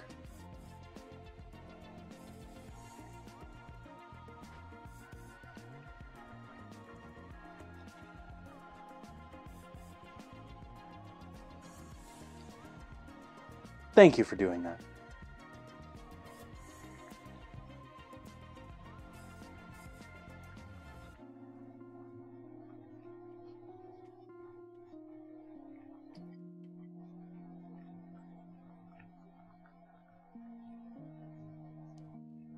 Sure there isn't more?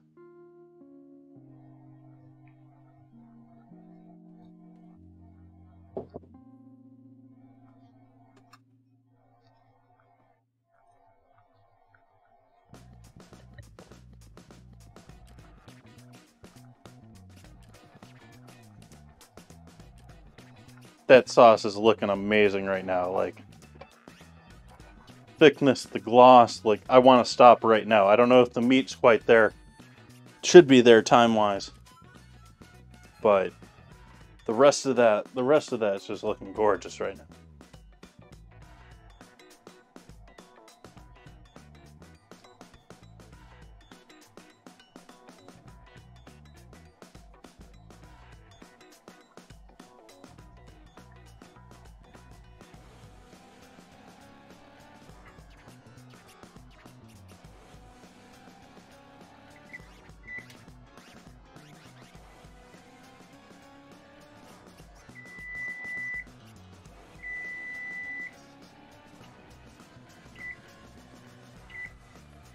Thought I cleared the timer.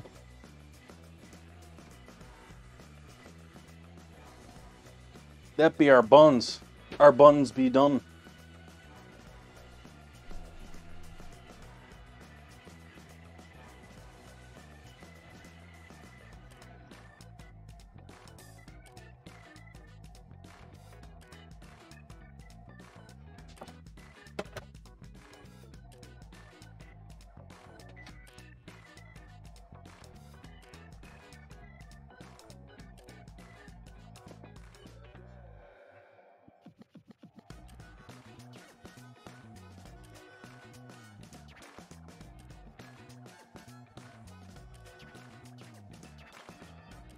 So I'm going to save like a pinch of this and use it almost like garnish.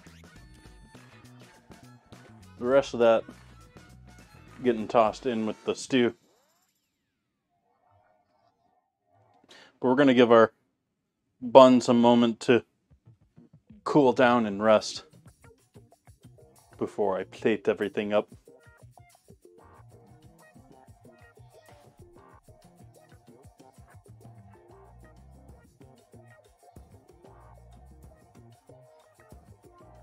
Awesome, Tree Bow. Hopefully it's a pleasant day at work.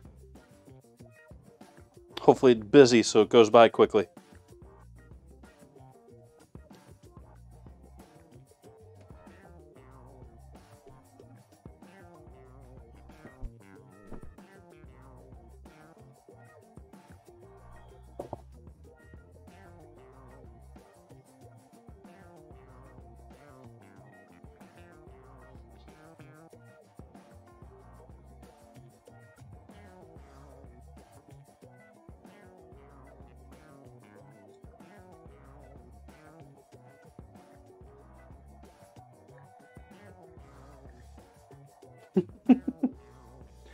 Wanting people to have their power is another way of saying you want people to bug you.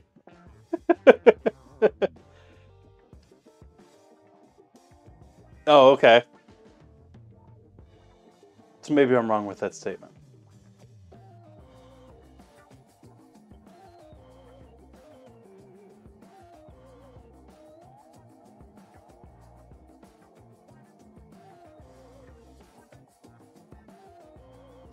I like having power, so I guess in that case, I hope you're bored.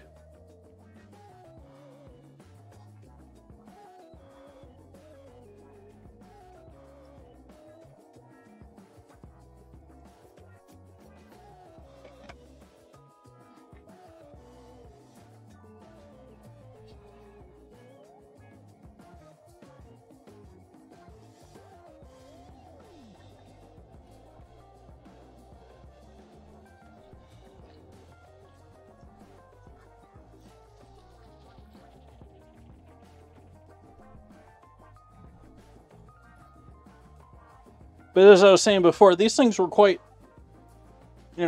tough stuff, and now they basically spoon tender.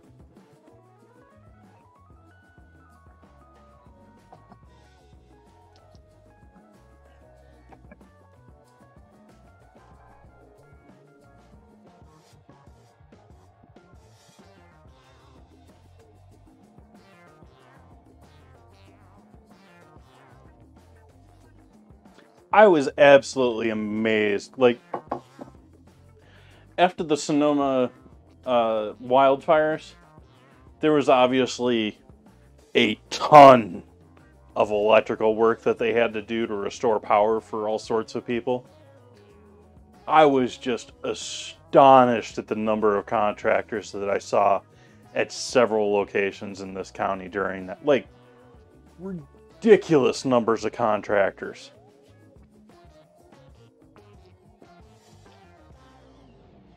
Like, I think of most of them that I see are sort of like almost independently run. I assume it's probably along the lines of delivery people these days, where they're sort of stiffing them by buying their own truck and all that sort of stuff.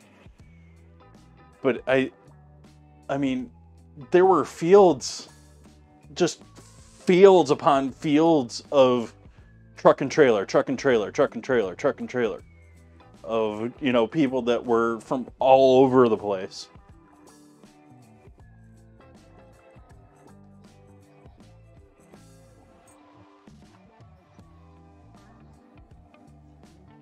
So I'm going to take myself a nice few solid hunks of meat here.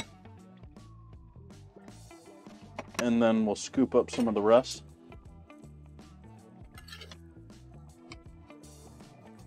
We'll skip the bone there, though.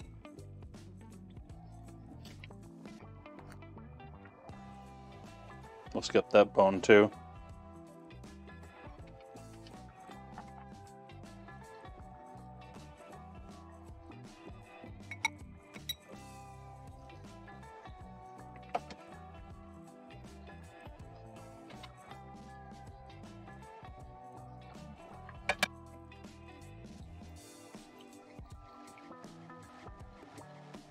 You can cut your veg like larger if you like it. I like it all sort of small like that, other than the potatoes.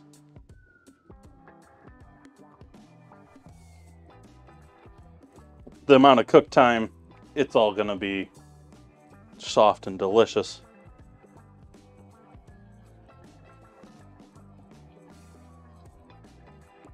And the celery greens are here, almost taking the place of a little parsley.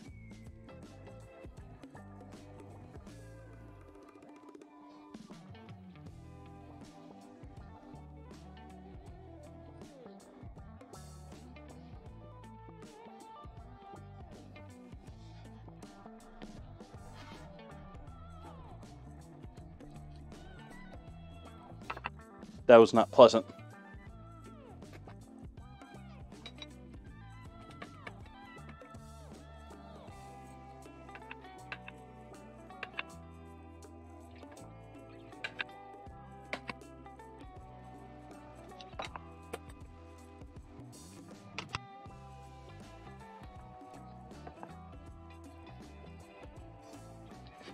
Ah, quit rolling away.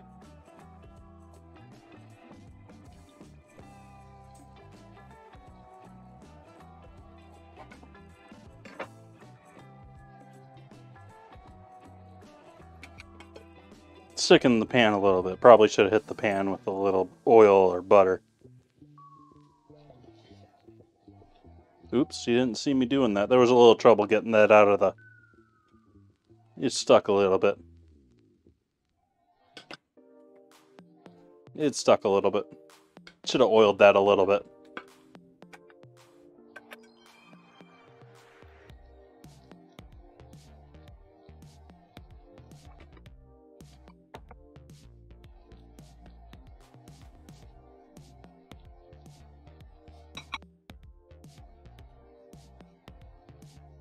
Get ourselves a photo here for the Discords. Maybe the Instagrams.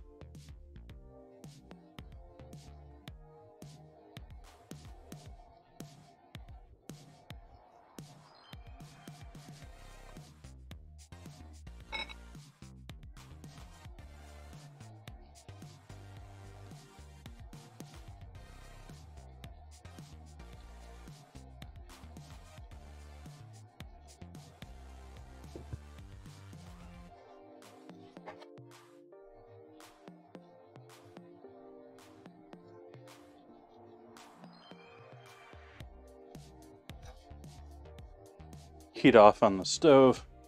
We'll let that just coast. Left all the bones in there, so that should hold temperature pretty well for quite a while. As usual, I'll try and remember to get these into the Discord in somewhat timely fashion.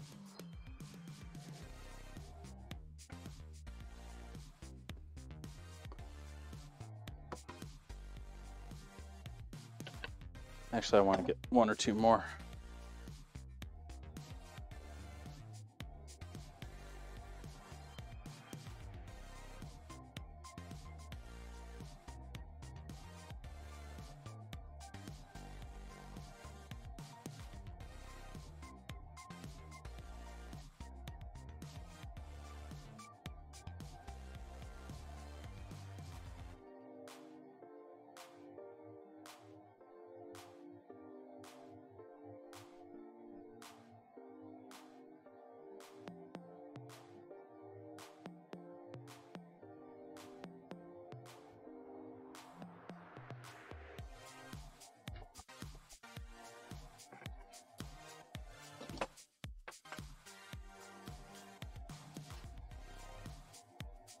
And I guess the beef is not cooking another 5 minutes because I've already plated this up.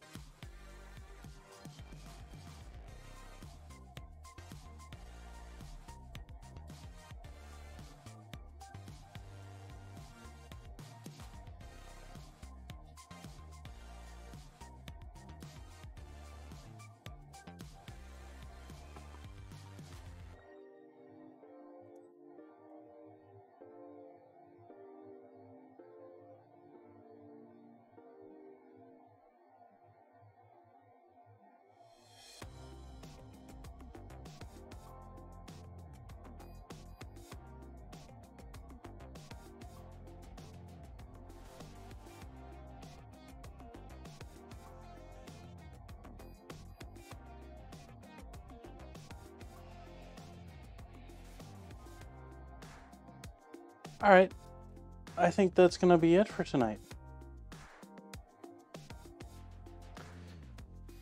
Greatly appreciate everyone coming and joining me tonight, hanging out with me. I enjoyed chatting with all of you, enjoyed doing the rankings. Like I said, if I remember to do that, I'll add the rankings in on Discord here one of these days too. So if you want to look back and have your thoughts on same things, please do contribute if I do add that. Not sure what I'm planning for the upcoming days here. I don't know if I'm going to have the energy to stream tomorrow, but I might stream tomorrow and kick. And we do have tacos on Tuesday. Going to be using my taco press for the first time. I intended to use that already once, but we're going to use taco press for the first time, making some actual masa tortillas for our tacos. And going to be doing steak with an olive pico or olive salsa or something along that line. Thank you all for joining in. I hope you all have a lovely evening. Good night.